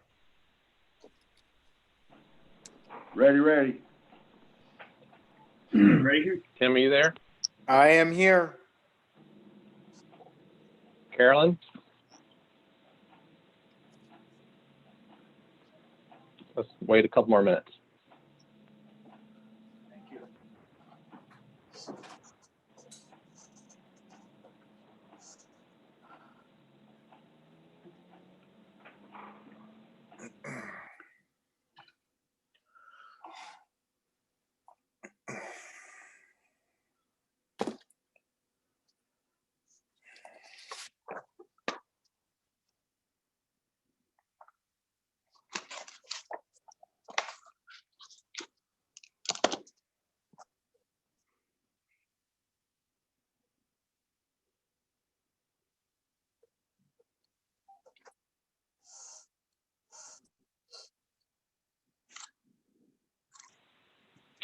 All right, y'all ready to get started?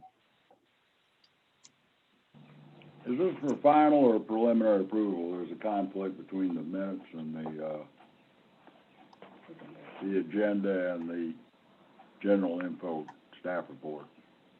The staff report, they are asking for final approval for this next project. But this is the first time we've seen it, correct? That is correct.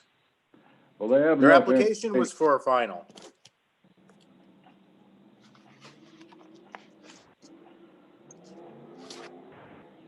All right, Tim, could you relate to us your, well, we're ready to get started on the Emmanuel Baptist Church. Tim, could you tell us your a recap of your staff comments, please? Yes, I can. So this is a request by Emmanuel Baptist Church for final approval for a proposed new sanctuary.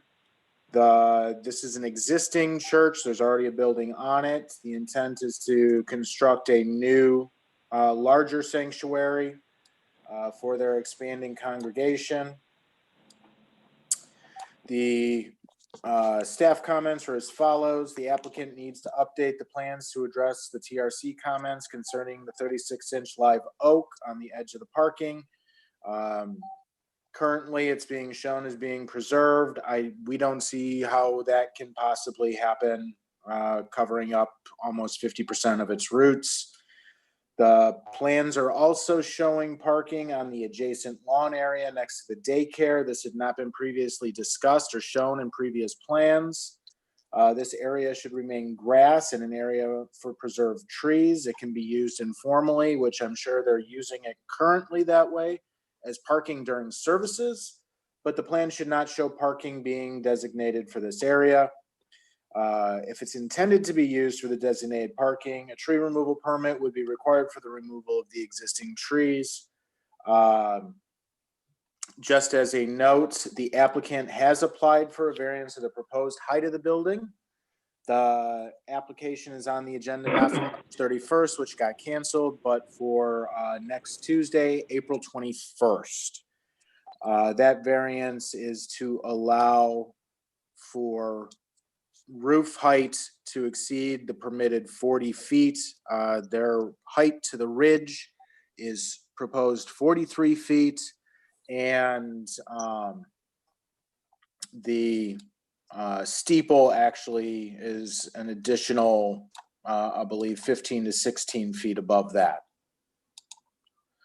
So their final height approval will not, or their variance has not yet been approved for the proposed height of the building.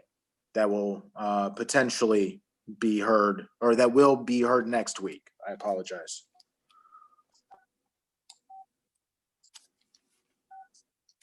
Are there no site photos for context?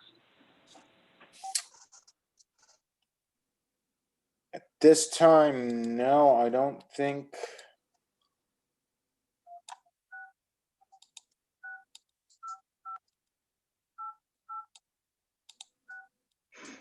I didn't see any.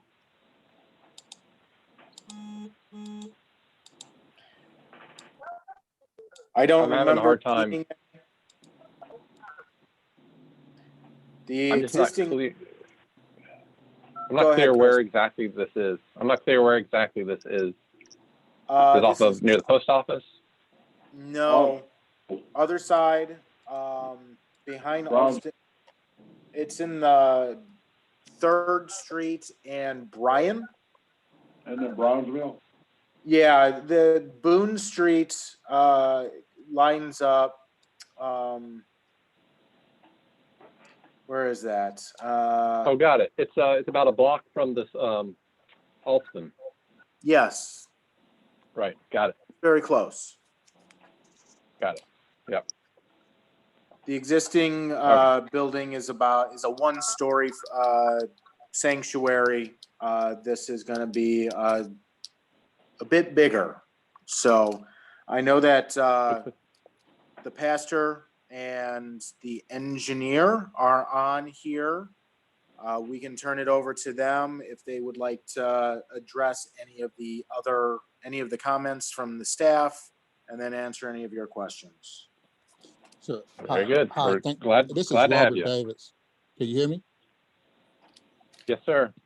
Okay, this is Robert Davis. We have the pastor and the builder online as well.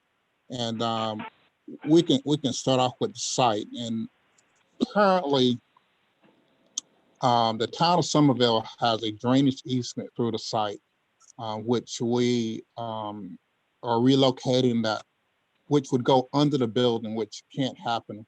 So we're relocating that drainage easement so that we can place the building. The proposed building sits about 10 foot off of the existing buildings.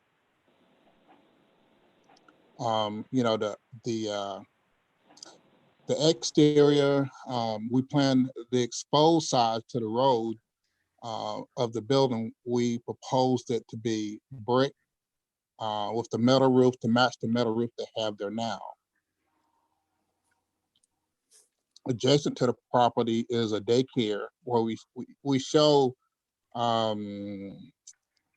6 handicap parking spaces on the site, and across the street is where the majority of the parking will happen, which is grassed and owned by the church. Adjacent to the church is a daycare, which is also owned by the church. The church do plan to the large tree that that was talked about. The church does have plans to have that tree removed.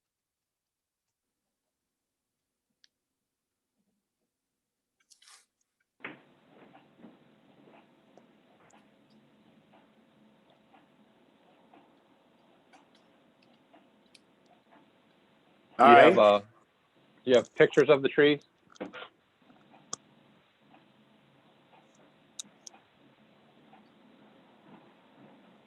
Mr. Davis, do you have pictures of the trees? We don't have a picture of the tree, but if you look on the site plan, well, maybe I that's see on it. this, but it's shown on the Okay. site plan, the existing tree.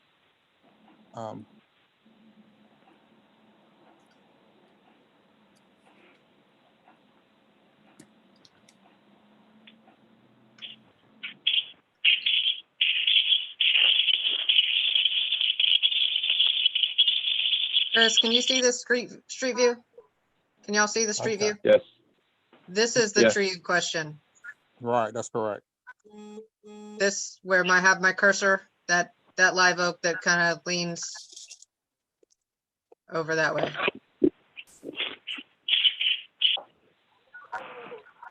Okay. And it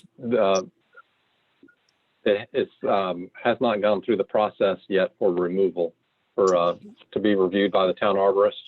That is correct. No, Right. no, we have been granted, this is Pastor Miller. We have Yes, been sir. granted a permit for the tree to be removed, and the tree has already been removed. Okay, I'm mistaken. I apologize. Yes. The 2 large pine trees as well? Yes, sir.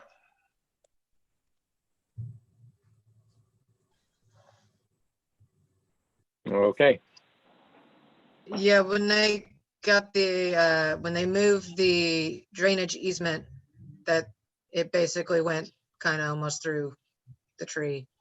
So, And you see the power lines there, and they'll be going underground because the power company has agreed to put a transformer in and route the power underground.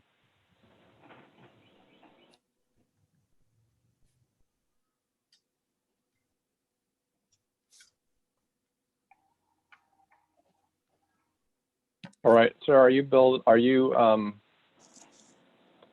a new parking lot, or is it just that handful of handicap parking spaces there? Well, we're not building a new parking lot, and I think staff informed us that the parking was not required. We have handicap there so that we have accessibility to the building from the parking lot, which has to be a hard surface. They also have informal parking across the street on the grass field. Yes. Sure.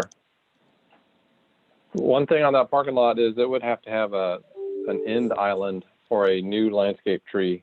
And right now, I'm talking about the one closest to the building, the lower, yeah. There's not enough room for a car to be able to back out of there because it would have to back straight out. It's 25 feet.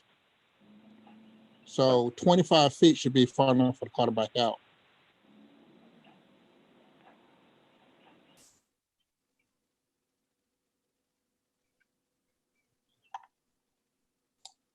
You know, it really isn't.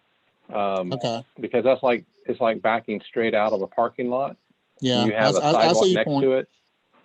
So you'd have to, I think you can move it over because right now you'd have people that would be backing out onto the sidewalk to make that parking space work. So I think if you shifted it towards the street, if you shifted it north or eliminated the parking space, it would probably function better. You're saying shift the parking north? Could you shift the entire parking lot north? Yeah, we could do that. That's not a problem. Yeah, whatever you need to do to be able to make that parking space function. Yeah, we could shift it north about 20, not 20 feet, not quite that far, maybe, because we got to have I mean, there's a ramp that going into the front of the building from the sidewalk as well, but we can shift it forward a little bit. Okay. Anyone else? Does anyone else have any site comments? Bill or Hart? Anybody? I don't. I think they're okay, building and site. Okay. Okay. Well, Tim or Jesse, could we move to the building and we can discuss architecture?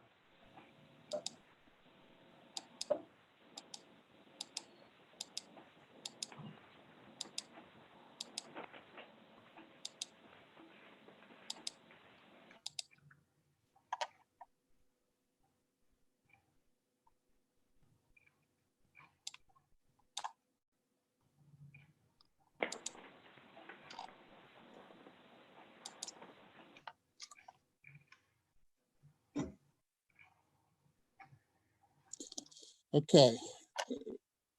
This is the front of the building that faces Boone Street. And the top pitch is the front, and the bottom is the side that faces the parking lot. Both of these will have some type of brick veneer is what's planned. And the roof will be metal roof to match the fellowship hall that is currently on the site.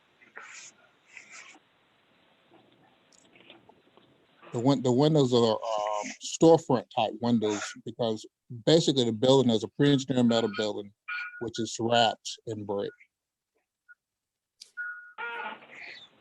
Robert. Hi, Robert. Yes. This is Jacob.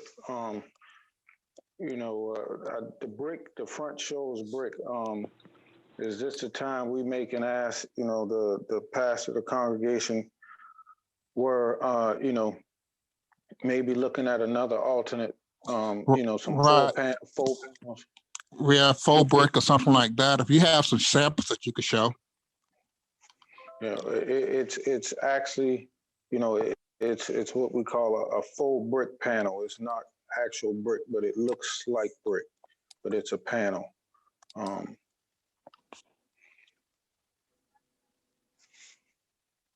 You know, I guess my question is, you know, we're definitely trying to match the scheme of the existing building, but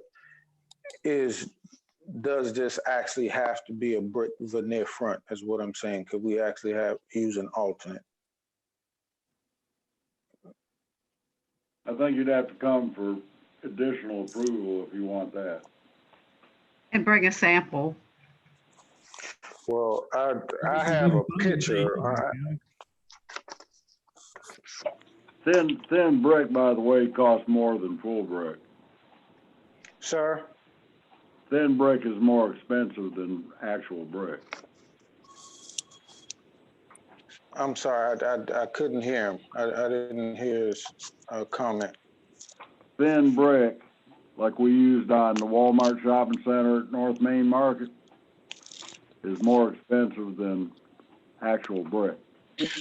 I think what he's proposing a little bit different in thin brick. We see that a lot on hotels, but I think he's proposing it's like it's a panel that screws to the metal on the metal building. Yeah, you know, never use that. Just use thin brick. Yeah. So that was going to take you more time, and we'll have to look at an actual panel. So what was his last? He said he would have to see the panel. Well, we can just continue to move forward with the thin brick, Jacob. I know you asked the question. Okay, say that again, Pastor. For some reason, we're kind of hard to hear. Yeah, he stated that he would need to see the panel before they can move forward with an approval on that. Okay. Are we looking at conceptual today or preliminary or what? Well, we're actually ready to start building as soon as we can get approval from you guys.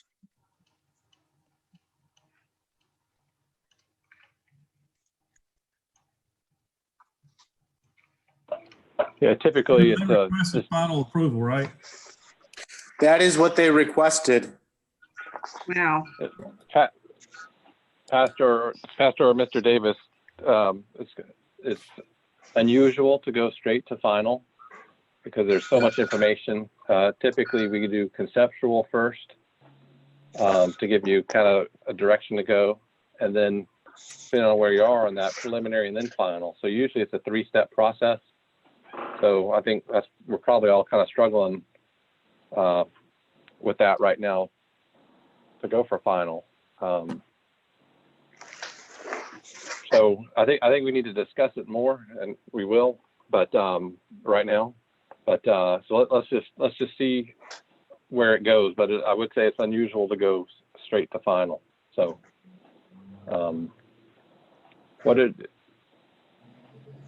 how does everyone else feel about say the general massing and scale of the building or openings, layout on the board? I'm okay with that. The actual design is fine with me. It's just, you know, materials and that kind of thing and seeing that.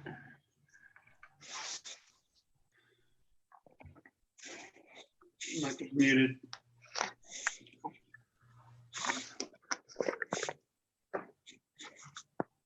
Marcus, were you saying something? You're muted, Michael. Michael, you're muted. Yeah. Okay, well, taking a look at the front elevation, that steeple is way too small.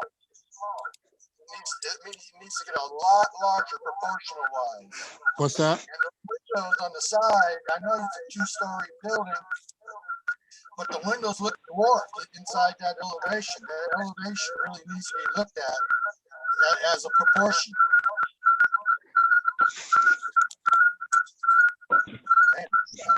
Pastor, we'll recap this for you. Carpus, did you make out what Michael was saying? Yeah, he was saying that the steeple is too small proportionally for the size building that it is. I would agree with that. And that the windows on the side, because it's a two-story building, are really too small for that size space. You mean on the side elevation? Yeah, the side elevation. That's correct. Okay.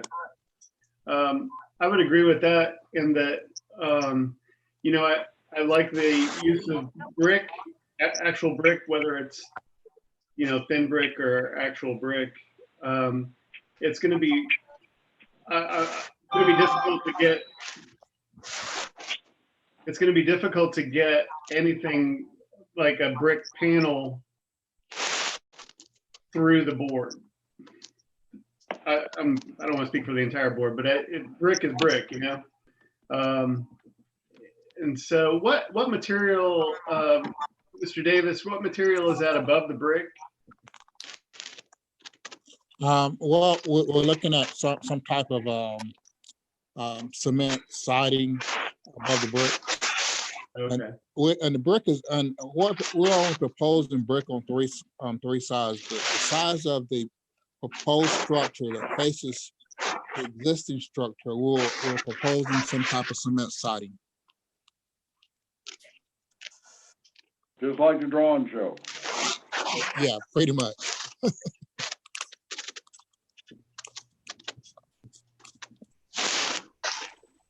With the brick, specifically for a final approval, I think we'd probably want to see more detail on the brick. It is. I appreciate the use of the brick. I think that will look really good. But there's no detail on the transition, like say from the brick to the cement fiberboard. That I can see. I guess not really show. You do like a little a soldier course or something there, a rollout course. Yeah, you know, something in a water table or something, you know, to kind of break up the flat plane of the brick. It would give the, because you know, brick masons, they can do a lot of nice work that doesn't necessarily add a lot of cost to the building. But I think there are some opportunities with brick to add detail without adding cost.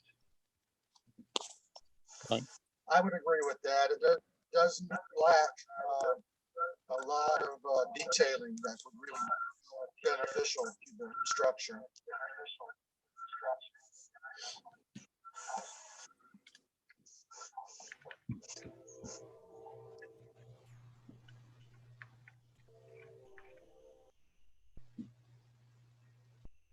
Anybody else? Can you hear me? Yeah. All right. There's a lack of overhang. I'm looking at the front on our sheet here, the front left elevation, the top. Go to the top, the front of the building. Yeah. There's no overhang there. Correct. Where I'm trying to think of the churches around town, and typically there is a significant overhang. I know this is a metal, well, appears to be a metal building, is an overhang, the board is an overhang possible that would, you know, right now it looks like it's just a metal building with a brick skin, that's nice to do, but is this overhang some of the detailing that needs to occur as well? Or is that not achievable? That can be done with a metal building. Okay. Well, I think it would look a lot better if it had it. you know, if it looked like it was functional and it needs to be there. Yes. Right now, everything appears to be in one flat plane all the way around. That's right.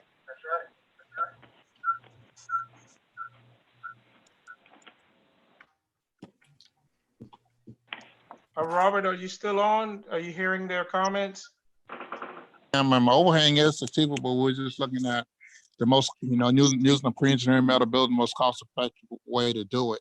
I think the portion in the back, the smaller portion in the back, is wood framed, and that does have overhang on it. Well, you can put an overhang on a metal building, no problem. Yeah. I mean, yeah, I think it's such a showpiece, and it looks a little plain, and I think it can be dressed up. You know, it doesn't. I don't think like Bill, you can. Bill or whoever can weigh in, but I don't think it's necessarily going to add cost. But if you do some of these details, the overhangs, maybe some details around windows that other people have suggested, it would look better without driving your cost up. So, I mean, the windows, well, the bigger the windows, the more, there's a couple ways to do the windows. We could stack them and do double, one on top of the other one, or we can make them really tall and big to make them 2 stories. As the windows get large, the cost of those windows go up significantly. Yeah. And well, can I chime in a little bit here? We're trying to, we're working with a limited budget we're working with a limited budget right now with the building. And another thing is we are already behind schedule on the construction project itself. And I'm willing to do whatever you all would like us to do. It's just that I just got to keep in mind with the budget that we do have, and if it's not going to add any cost to the budget, I'm all for that, Robert. Yeah. All this will add. And I think, I'm sorry. Sure. I think one of the comments was on the steeple size. We're having a height issue as it is, and excuse me? Mr. Davis, I just want to clarify, the steeple does not require any variance. Your variance is for the roof height to the ridge. It's just the ridge. The steeple is exempt. Gotcha. And Bill, did you have a comment? Yes, Bill. Go ahead. Bill Boshane, did you have a comment? My only comment is everything we've talked about is going to be more expensive. I mean, adding overhang is going to be more expensive than just having a gutter at your eave strut. Okay. So it's going to be a little bit more money. A little more detail and brick is going to be a little bit more money. Neither one of them are bank breakers, but they're still a little bit more money. They're not cheaper. Okay. And this is something that the panel is requiring me to do as the owner? Or this is something, it's just, or is it a recommendation? we're just discussing it now. Okay. I don't think it's gotten to that stage yet. My feeling is, and I absolutely respect budgets, and I respect the position the church is in and how fundraising happens and all that stuff. And I'm very conscious of that and schedule. But my opinion is the building will last a long, long time and hopefully be very, very successful. And if there's things that can be done, I'm really talking to the rest of the board, I suppose, if there's things that can be done that makes it look better, then we need to do that. Okay. But that's, y'all know how I feel about it, I believe. So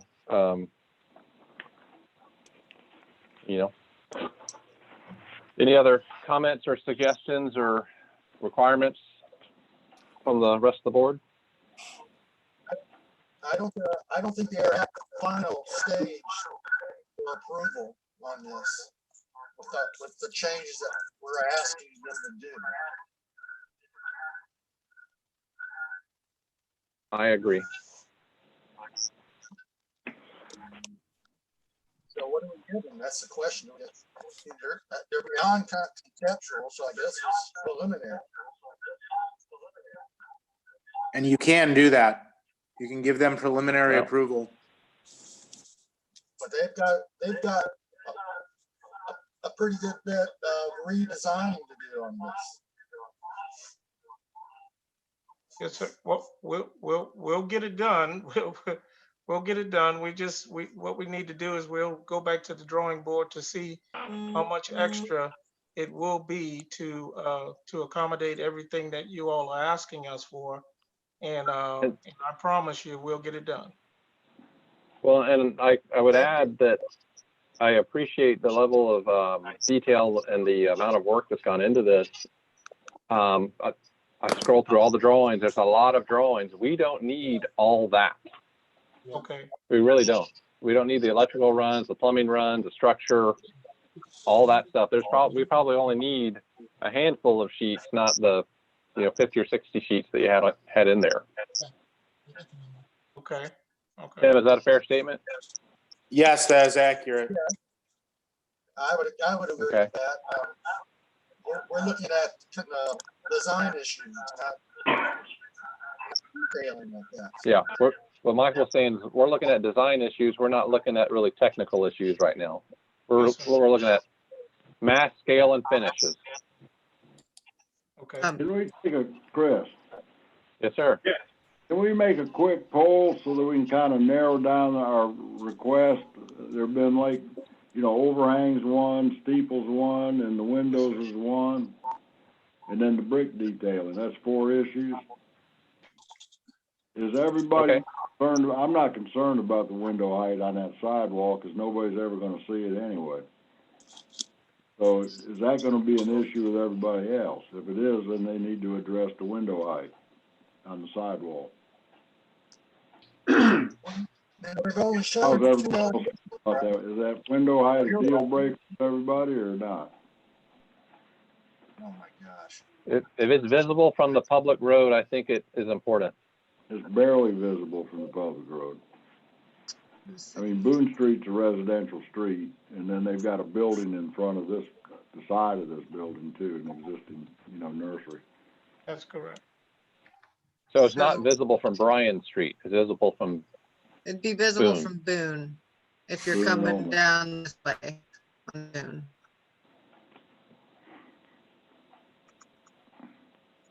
Which has a traffic count of 125 cars a day.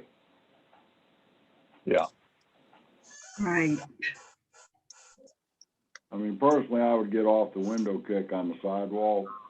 They got it covered on the front elevation, which is visible. The steeple's a huge dollar issue. You get much taller than what they got, had $10,000 in a hurry. Yeah, easy. I don't really have a real concern about their steeple. But is everybody else, and is it going to be an issue? Well, is the steeple, is the issue does the steeple need to be wider, or does it need to be taller, or what is the proportional issue with the steeple? I don't have one personally, but what is it? Yeah. I think the rule of thumb is that the steeple is about as tall as the building itself. Whoa. No. No. I don't think we'd even like that. Well, the way it shows now, it's kind of like a little stubby thing. Well, it's more of a cupola than a steeple. Call it a cupola, not a steeple. It's a cupola. A church.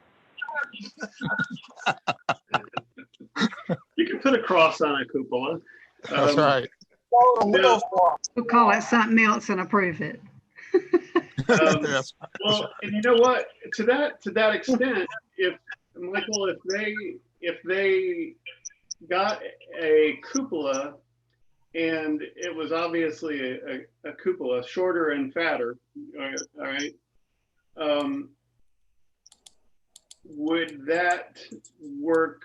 Would that satisfy? I know, and obviously put a cross on it. But would that satisfy the what you're talking about? Because I agree, like the actual what we're looking at would be a lot more expensive to put a steeple on there. But if it were a cupola and looked more like a cupola with a cross, would that be appropriate? I think what they got looks like a nice cupola with a cross, Chris.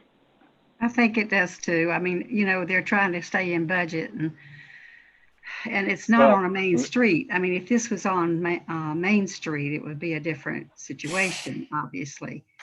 I don't know. Well, I think I tend to agree with Mr. Carpus, and I think the way to address this and still move forward is if the applicant could show us some other options.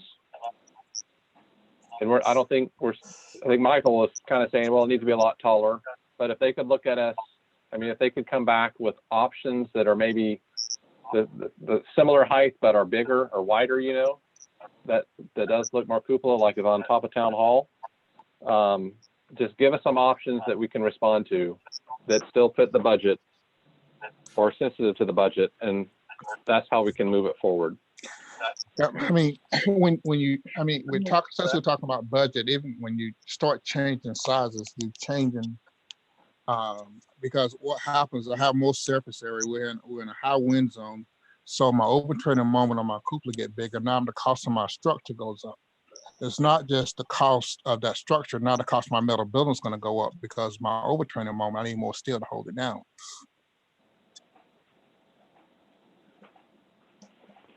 I understand. Well, another way around it is eliminate the cupola or the steeple, kind of like Macedonia AME Church is down on their new church on Savage Road. Wait till you can afford it and then come back and get the steeple approved later. That's a good idea. Yeah, we just have to have the building structure designed to add that steeple later. I mean, we still gotta buy the steel now. The way Macedonia did it, they designed it for the steeple, and it's there. All they got to do is get the crane over there and set it on top. But you can do that later. You don't have to do that right now. Sure. Okay. But you can handle I mean, I think it's a given you're going to need the overhang on the building, at least an 18-inch overhang. Yeah, that's what we figure, 18 inches. At least an 18-inch. I mean, it's easy to even go to 4 feet with a metal building, but at least 18 inches. Yeah, it's just that the issue that we're close to existing buildings. Okay, so now I've got a situation where I may have to rate my overhang. You know, I'm adding more cost on the two sides that faces existing buildings. Well, you're gonna have to rate your walls anyway because you're closer to 10. Yeah, the walls are rated. It's just my overhang has to be rated now. No, it won't. I don't think so. Okay. It's all non-combustible. Yeah, it's non-combustible. You're absolutely correct. Right. And not only that, it's about 20. I guess if we rate it all the way to the deck, you know, we'll rate the wall all the way to, because the wall has to be rated because I'm already at 10 foot. Right. So you get the little bit on the overhang, a little bit on some brick detail. Maybe you can skip the windows and skip the steeple for now. Okay. So we'll show a transition between the brick and the cement siding. What do we do? A rollout course or soldier course at the top? Say again? And I said we'll show a transition between the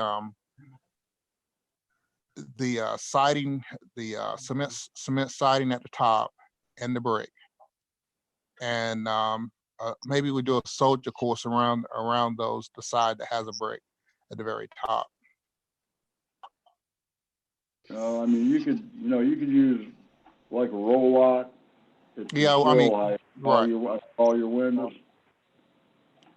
You could put a soldier, not a soldier, but maybe a rollout up to where your metal panels or your hardy panels or whatever they are in the front. Well, it's metal panels, I guess, coming down at your gable end. Mm-hmm. You just gotta work that out, making sure you got a flashing detail. Right, yeah, that has to be flashed very well. Yeah, that's a definite. Yeah. How far does the front porch element stick out?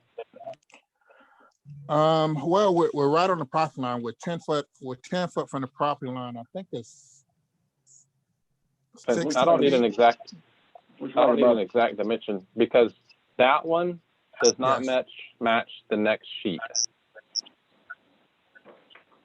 Yeah, we had some couple, I guess it was when we were going through some changes because initially we had it 20 foot off the property line and then we I must have missed it on the next sheet. But then we realized we could go 10 foot to the property line, so we made it a little bit bigger. So it's what is on the screen now. That's correct. 10, 12 feet. Okay. All right. Well, yeah, let's just correct that sheet, move forward, just so to be consistent. No problem. All right. So we talked about the cupola. We talked about. I'm sorry. Go ahead. If I could throw this out there on the, as an alternative to making the windows bigger. Mm-hmm. This is really for Michael, but obviously, Robert, you can. I'm interested in your take on it too. But on the side there, what if about 2/3 of the way up, you broke up that mats with a soldier course? Yes. Or something. Yeah, that wouldn't add any cost if we done that. Yeah. Right. So if you go up about 2/3 of the way, then those windows are actually occupying a smaller surface area, and you've broken up that side of the building too. And it seems like this might be an alternative for, and this is for Michael, but you know, it might be an alternative for making the windows bigger if they're actually occupying a smaller surface. Yeah, area. it seemed like it'll break that wall up, so it's like a smaller surface. Right. That's correct. That's my point. Those windows in that plane of brick, they just get lost. Yeah, I understand. A soldier course would fix that though. Yeah, just that's a good point. Don't cut the elevation in half. Go up. No, we'll go about 2/3, about 2/3 up. Yeah. And I think that would help it a lot. And then, so that might give you an alternative to the other. Yeah. I would suggest not this one soldier course, but maybe a series of like a 3 brick wide band, because it's so large you won't even see it. Yeah. Yeah, maybe pop out just a little bit too. Yeah. Why don't you locate that band at the windows of your second level windows on your front elevation? Yeah, I'm thinking. Yeah, that's correct. But if I ran that band, if I ran all the way around, then it's going to be at the eave. I think, Bill, you're talking about at where the roll-off for the second floor windows are, second story windows. Yeah. That wouldn't be a bad spot, right at the top of the bleachers. That's about the same elevation as the adjoining building's roof ridge. Yeah. Which would come along the sidewall of the building and almost be the same height as the end of the back building. I think that'd be great. Good. It's cheaper than windows. That's correct. Yeah. Good idea. That sounds great. Chris, one thing y'all have done before, and I know the only comment you had on the site was just to push the parking slightly north to give them room to get out of that parking space next to the building. One thing y'all have done before is approve the site and then have them come back with architecture so that they can go ahead and start with their site work. I don't know if that's a possibility on this situation or not. Well, I think I'm glad you bring that up. The only thing is, I don't think they could they could not pour their building pad yet, because what they come up with the building could affect the size of the building pad, or maybe have to move or something like that. Well, they can start the building. Or would it not? Well, I don't think we're going to change the building pad. It sounds like mostly what y'all are talking about are the details of the building rather than the actual size or massing of it. Right. Okay. I'm just trying to think of ways so that they could go ahead and get started with to at least help their timeline somewhat. I think that's a great idea. Well, I Fine mean, with me. Big Elf would be ordering the metal building, and they would need to know the, you know, the overhang. That's right. You know, part of the metal building. So But I think what we're gonna do is, at this point, we'll do 18-inch overhang and, Okay. on the metal building. 18. But Bill, I'd rely on Bill and Carpers and Michael. I don't know if 18 is enough or if it's just right. Well, 24 is no more expensive than 18. Yeah, you know, we show we show 18 on the wood stick built portion on the back. So That looks undersized to me. yeah. So you think a 2-foot overhang? Yes. Again, I'm not the expert on that. I rely on these guys, but okay, the more the better. Yeah, if it's really, Bill, if it's not, doesn't cost more, then I think that you'd be better off. Now that would be on the sides and the front and the back too, gable ends too. Yeah, I would think so. You can do it. You can do gable overhang 2 foot. Yeah, you can do it anywhere. Walls 2 foot. And that protects your doors and windows potentially. So I think it needs to be all the way around. I mean, that's easy. I agree. Okay. Can we get that done, Robert, expediently? Sure. Okay.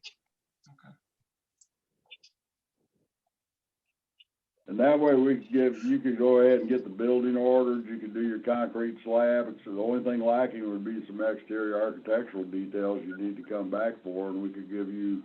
Yeah, we could do that because by the time you guys meet again, before your next meeting, we'll have our LC visions done. We could, because it's not going to change what we're talking about. It's not going to change the footprint of the building.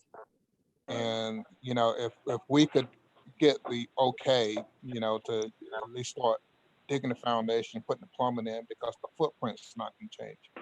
And the architecture elements, those are going to be the last things to go in the building, and we can get your approval on that. I think that's a good idea. Robert, this is Rebecca over at the building department. I just wanted to chime in real quick and just remind you that hey, we are still waiting. I know there seems to be some question regarding the pre-engineered metal building. Yeah.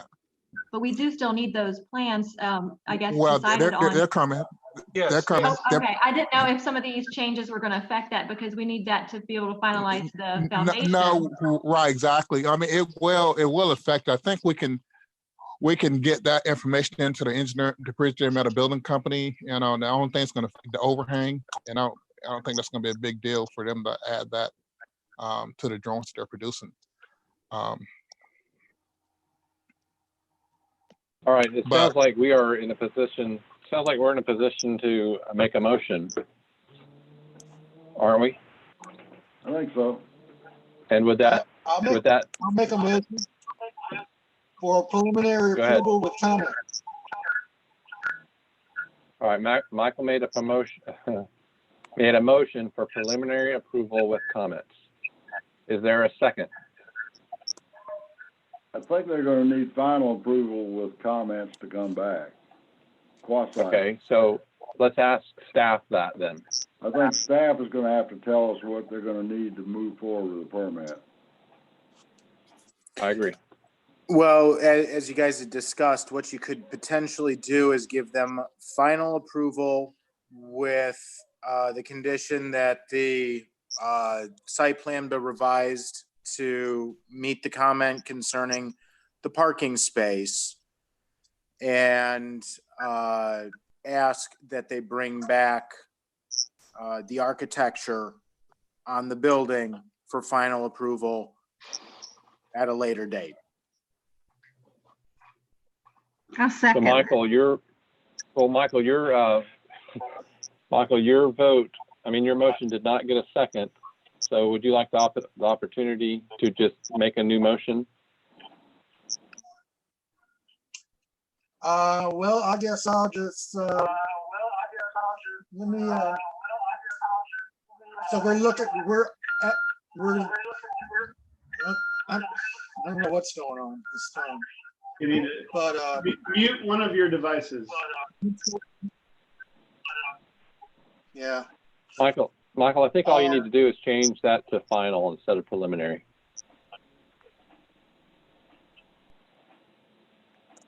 So it's final with comments noted. They're gonna come back for more fun?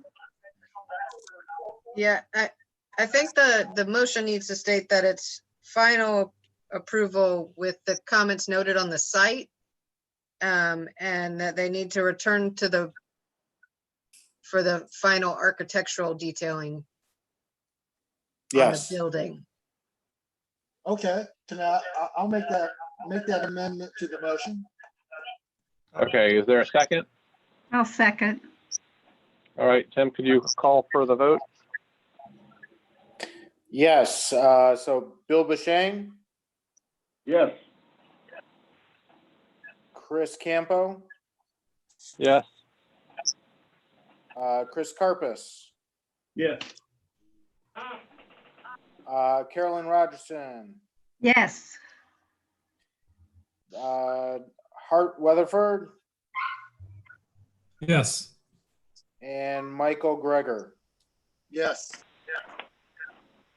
All right. All right, and that means there's no opposition. So you have a motion for, as Jesse said. That's right. We do appreciate all of you all, and y'all be blessed, and please stay safe. Thank you. Same Thank here. you. And thank you, sir. Good luck. All right. What's the next applicant? Gotta get through the full plans. Hang on, I got it.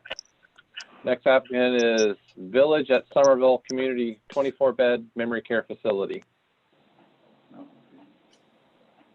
So I believe that's Will. Yes. Yes.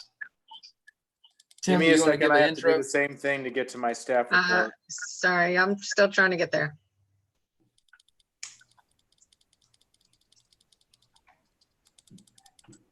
What page is the next one on, Chris? 162. Oh, I was almost there. Okay. Thank you. Yep. All right, Tim, looks like you don't really have a whole lot of comments. Or if any. No, staff did not have a lot of comments. This is an existing PUD. This is on the Presbyterian Home property.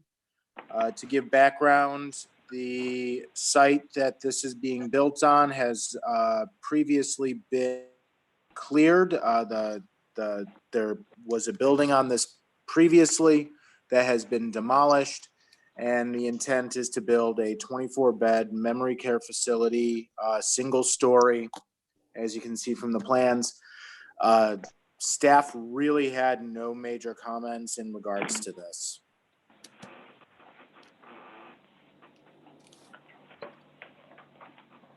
All right, well, this is Will Rogan, civil engineer for the project, and Scott Hendricks, the architect with McMillan Pazza Smith, is also on the call. And I'll go through the site first, and then I'll turn it over to Scott for the building. As Tim mentioned, we submitted for preliminary. Actually, if you could go back up and maybe zoom into that aerial just so we can give a little context on the left center of the site there.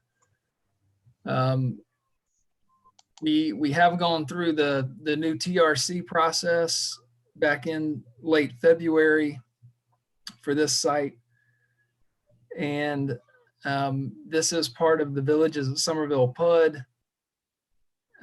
You can see the project area there outlined in black. And that's actually the building that has now been demolished. That was the old nursing facility, which to the left of it on your screen there is the new nursing facility that was recently completed. And so this site area is right in the middle of the Villages at Somerville campus. To the north, there's some cottages and other buildings.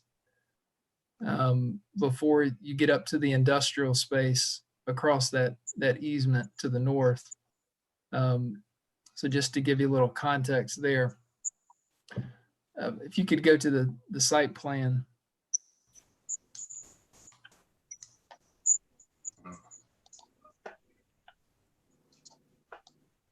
Are you able to go to the next sheet to the site plan? I don't know if it's Jesse or Tim. I think she stepped away from her computer for a second.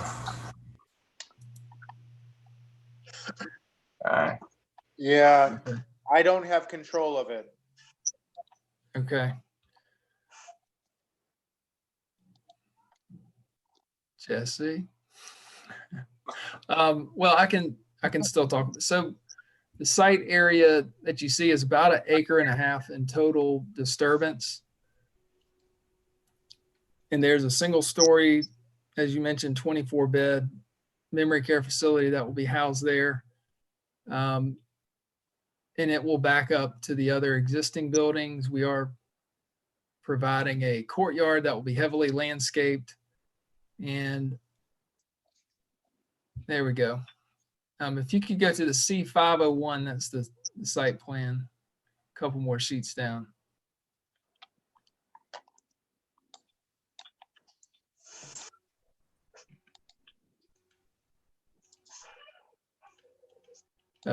Maybe go up a couple. There you go. So there's the new building. To the left, you see the outline of the nursing facility that was recently completed, and then to the plan east and south are the existing buildings, which will be creating a courtyard feel and connectivity with. There's a loop road that you see coming in from the middle left of the page that then goes around up into the north by the cottages. We'll be providing a access off of that with 12 parking spaces in front of this facility. Fairly straightforward site, so I won't belabor the point, but obviously we've got sidewalks in the courtyard to the plan right. So that's a completely enclosed courtyard for the residents of the memory care facility, which then goes out and connects with the other buildings throughout the campus. We also have the landscape plan a couple sheets down, which you can see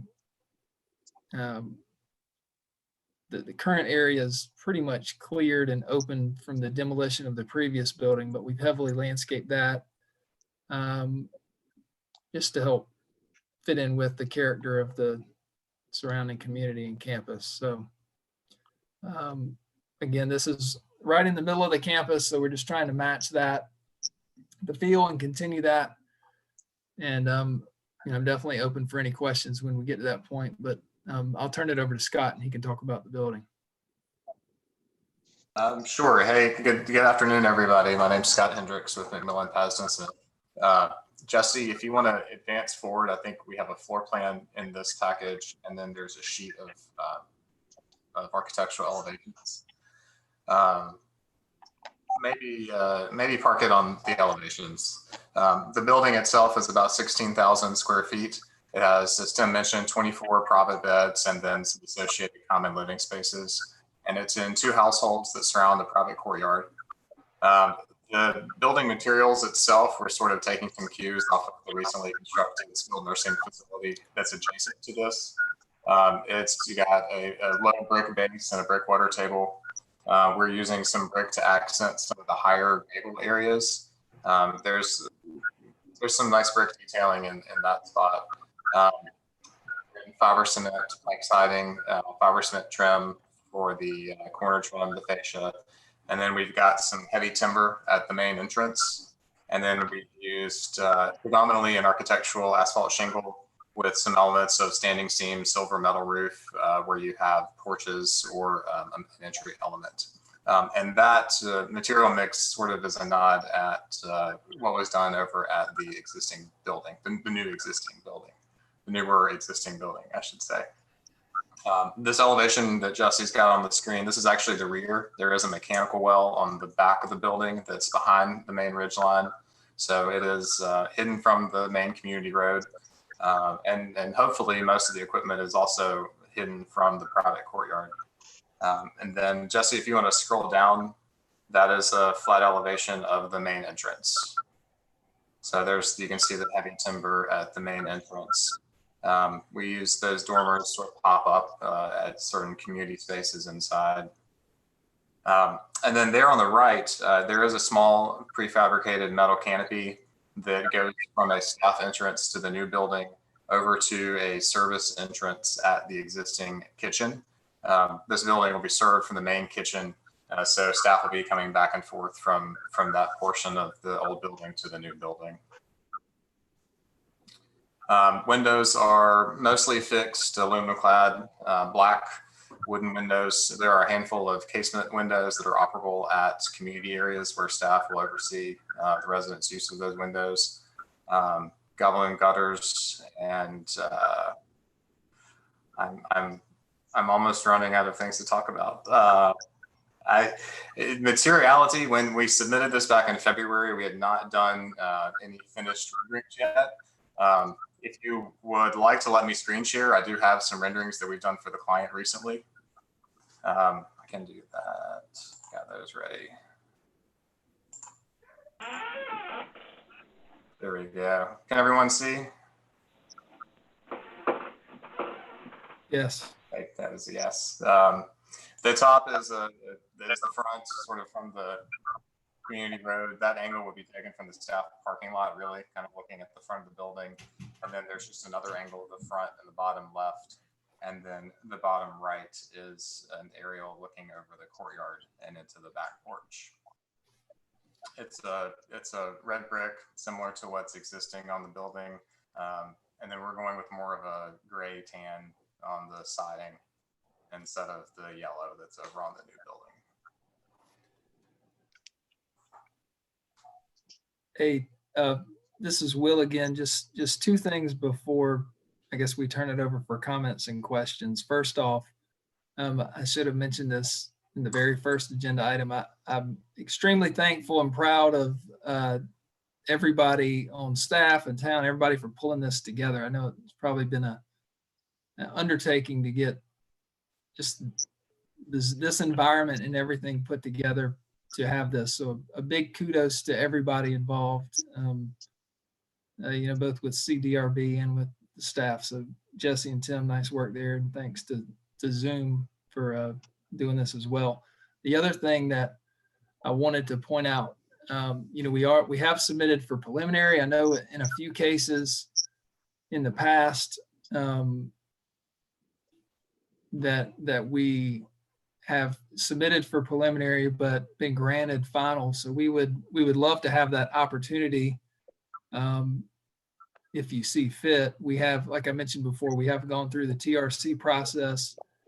We're teed up with Matt Halter and Bonnie in engineering to get approval for them to get the land disturbance permit pending this meeting today.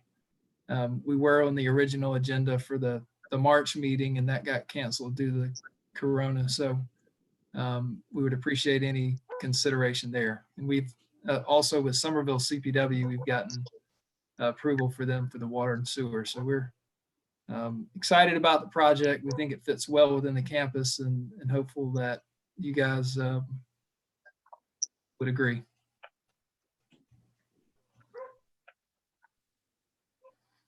Yeah, I'm done with my portion other than to say I'd like to echo Will's.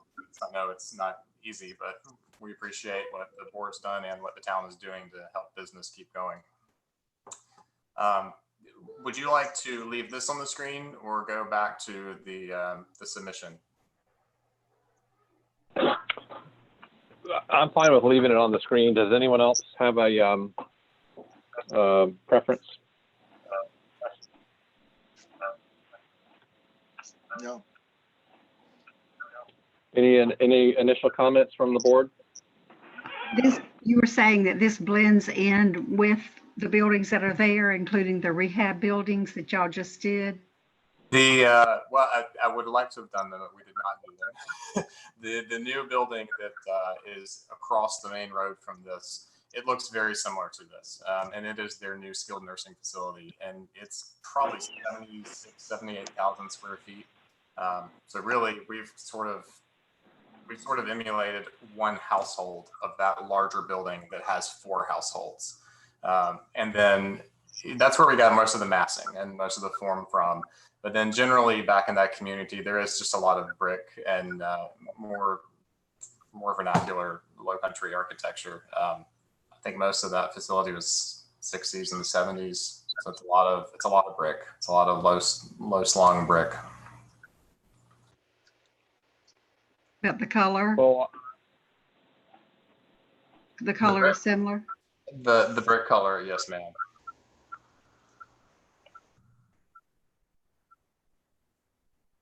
Was there a photo at the beginning of the submittal that shows the new building, Scott? There is, no, I don't believe so. I believe the submittal just has an overview of the site. Okay. And you see the it's building directly adjacent. kind of a 3D of, it's a 3D of what your building is, I believe. Well, there are some, yeah, there's a big, on your first sheet, there's a, you can see the existing buildings that are there. Yeah. Yeah, So in the pictures to the right. so the To the brand, right. the brand new building, just for context, it's here. That's what we're looking at. And then the photos that were over here on the right are all these kind of perimeter buildings. Yes.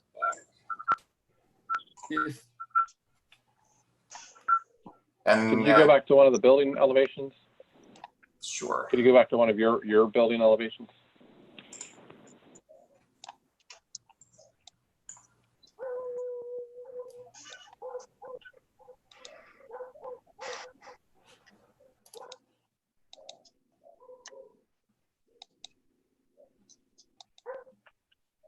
Oh, thank you.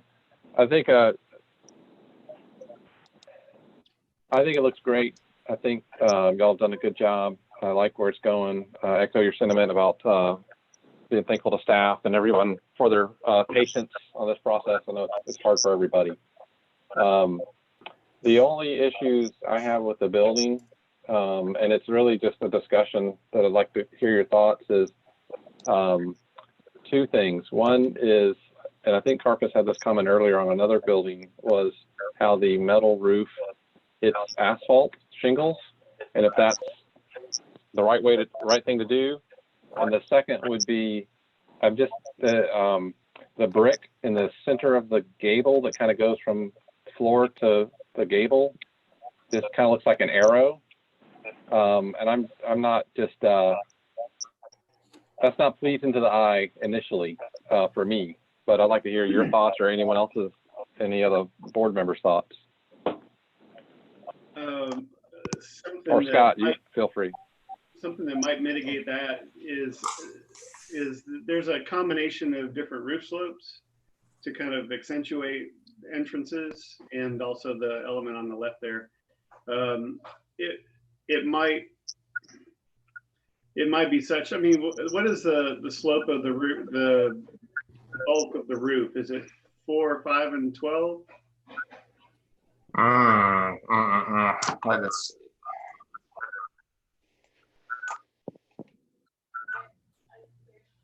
Looks like 8 and 12. Okay. Well, that's because the 12 and 12 makes it look, it's pretty steep. It's very steep. 12. And I'm wondering if maybe those, while I totally get what you were going for there, the fact that those are such a steep, like 12 and 12 pitch on the accentuated areas, it kind of accentuates that look, the arrow thing that Mr. Campo was talking about. And so I'm just wondering if you might want to look at a more of a standard roof pitch, especially when you have a gabled end tagging on to a hipped roof that's of a different slope. Okay. So the sorry, go ahead. I'm sorry. The main entrance is where? Sure. This is the main entrance here. Okay, that's what I Heavy timber. figured. But it feels like the attention more, the main entrance is where the arrow is with the brick going up. Would it be better if you bricked that entrance instead of the over there? Because that's visual, I understand, but this would draw attention to the entrance. I don't disagree that certainly pulls your eye more, the brick. Where we have used that form before, generally everything stops right here above the window, and you end up with just such a massive chunk of plank. Or we do a material transition, and we might do a board and batten or something to give it a little more visual interest. So this came from a building that is on their Columbia campus, Presbyterian Communities Columbia campus, where they have just more interesting brick detailing than I've seen in one place in a long time. And I think that's just a factor of the age of the buildings and how it developed over time. But they have this element there, and we brought it onto this campus because they also have another building on this campus that has some similar brick detailing. I'm going to scroll back up for a moment so I can get to that building. And it is adjacent to our building. And so I bring that up to suggest that it's not foreign to this building or this location.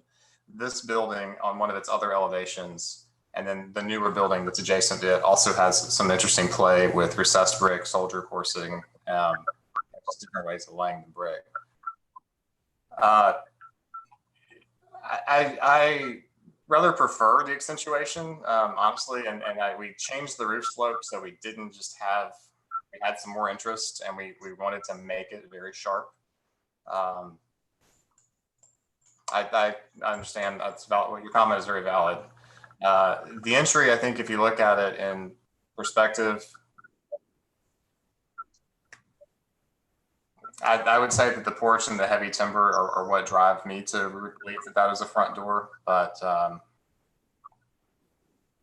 the massing does steer you over there, to your point. Material, when you said that earlier, I actually cringed a little bit because I knew you were talking about me. And we took those nods off of the adjacent building. I feel like it's used in some places around the Low Country with varying levels of opinion. We try to keep it just on specific elements of the building, the entry, the porch. It's over there on the salon because I just felt like it was an easy detail to join the porch roof to another roof to another roof on that seam. That being said, I don't think the building would look bad if it was all architecturally shingled. Well, what I was thinking is if you put brick somewhere else on the building rather than just that place, that maybe balance out a little bit. I think if we do that, then the detail isn't as important. Because it's just there and it's just at the gables, and we're using those different levels of coursing, I feel like we're giving it a little more meaning. We just do another field of brick somewhere, I feel like we're just adding brick.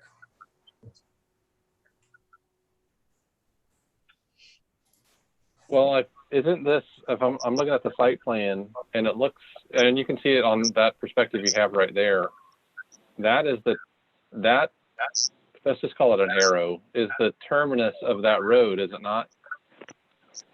This road comes in and continues this direction, and then this is parking. So your focal point, it almost seems like your focal point is off. You know, like if you look at the site plan, I think you're going to be coming down that road, and your building looks like it's to the left about 5 or 10 feet. You know, and I think that's accentuated because you have such a vertical element with a brick. Yeah, that's a good one to look at. Yeah. No, I agree. In an ideal situation, I would have positioned several things around this building differently, but kind of were what they were, and they fell where they fell. The client has plans to develop this area up here, either as a future memorial garden or as additional parking. So we didn't want to creep too much further that way.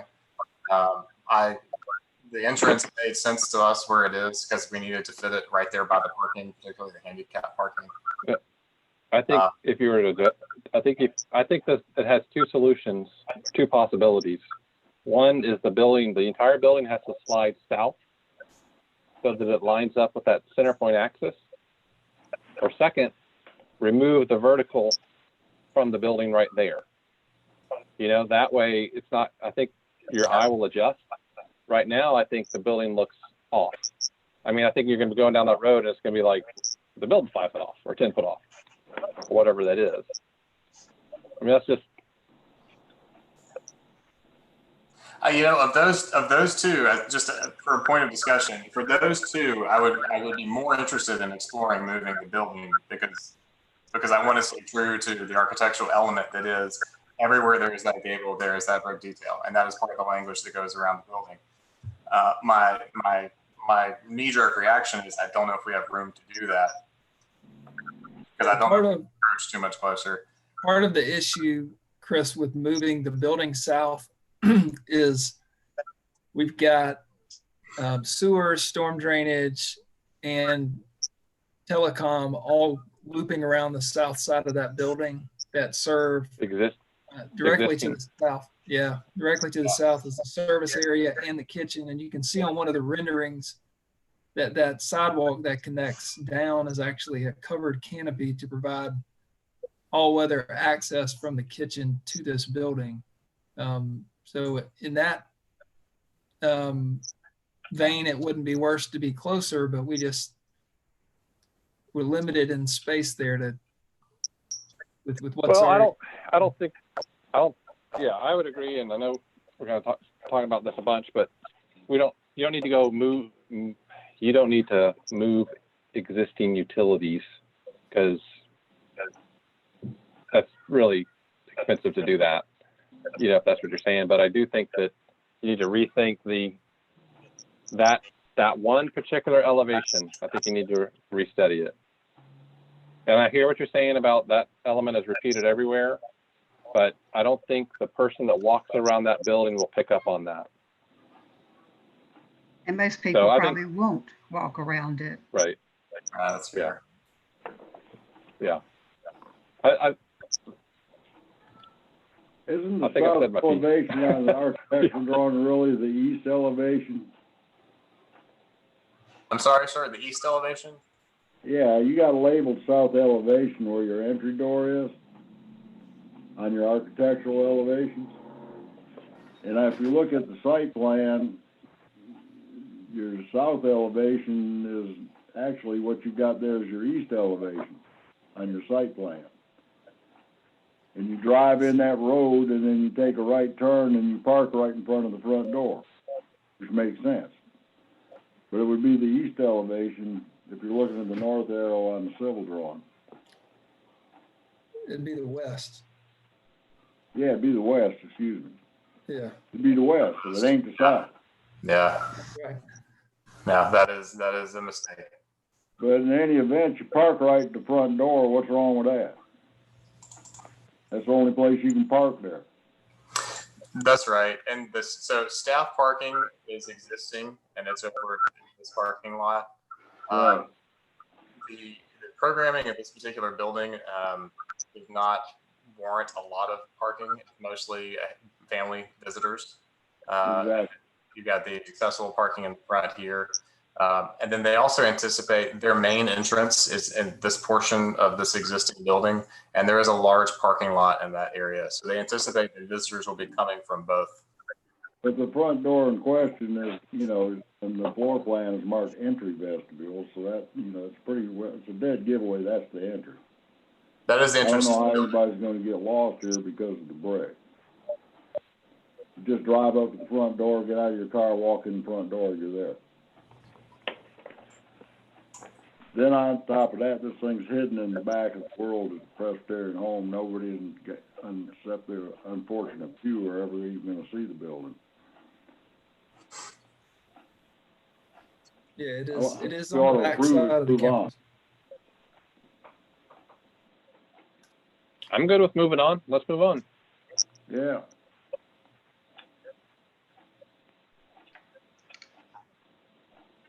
Any other comments from the board? I'm fine with the building myself. You don't have to say it 3 times. That's Wow. That's 4 votes right there. Oh my gosh. That's All right. Any other comments? Hart, you got anything? Okay. Chris, Mr. Carpus? No. Okay. With then we are, Will or Scott, you have anything you want to add? I think you're good, but okay. The only request would be if we could, the request would be for final, even though we're here for preliminary. Sure. Would anybody like to make a motion? I'll make a motion, final approval. I'll second. All right, we have a first. We're a first in a couple seconds. All in favor? Well, I guess, Tim, if you want to do the roll call. You're muted. Can you hear me now? Yep. Okay. Yep. So for the roll call, Bill Bushane, Yes. Chris Campo, Yes. Chris Carpus, Yes. Carolyn Rogerson. No. All right. Hart Weatherford Yes.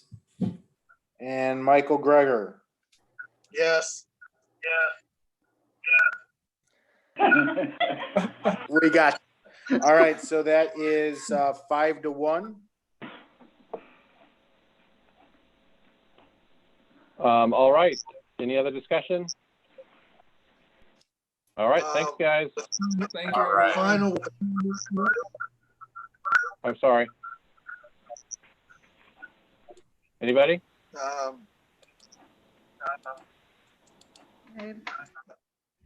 Okay, that was for final approval. So y'all are good to go. all right.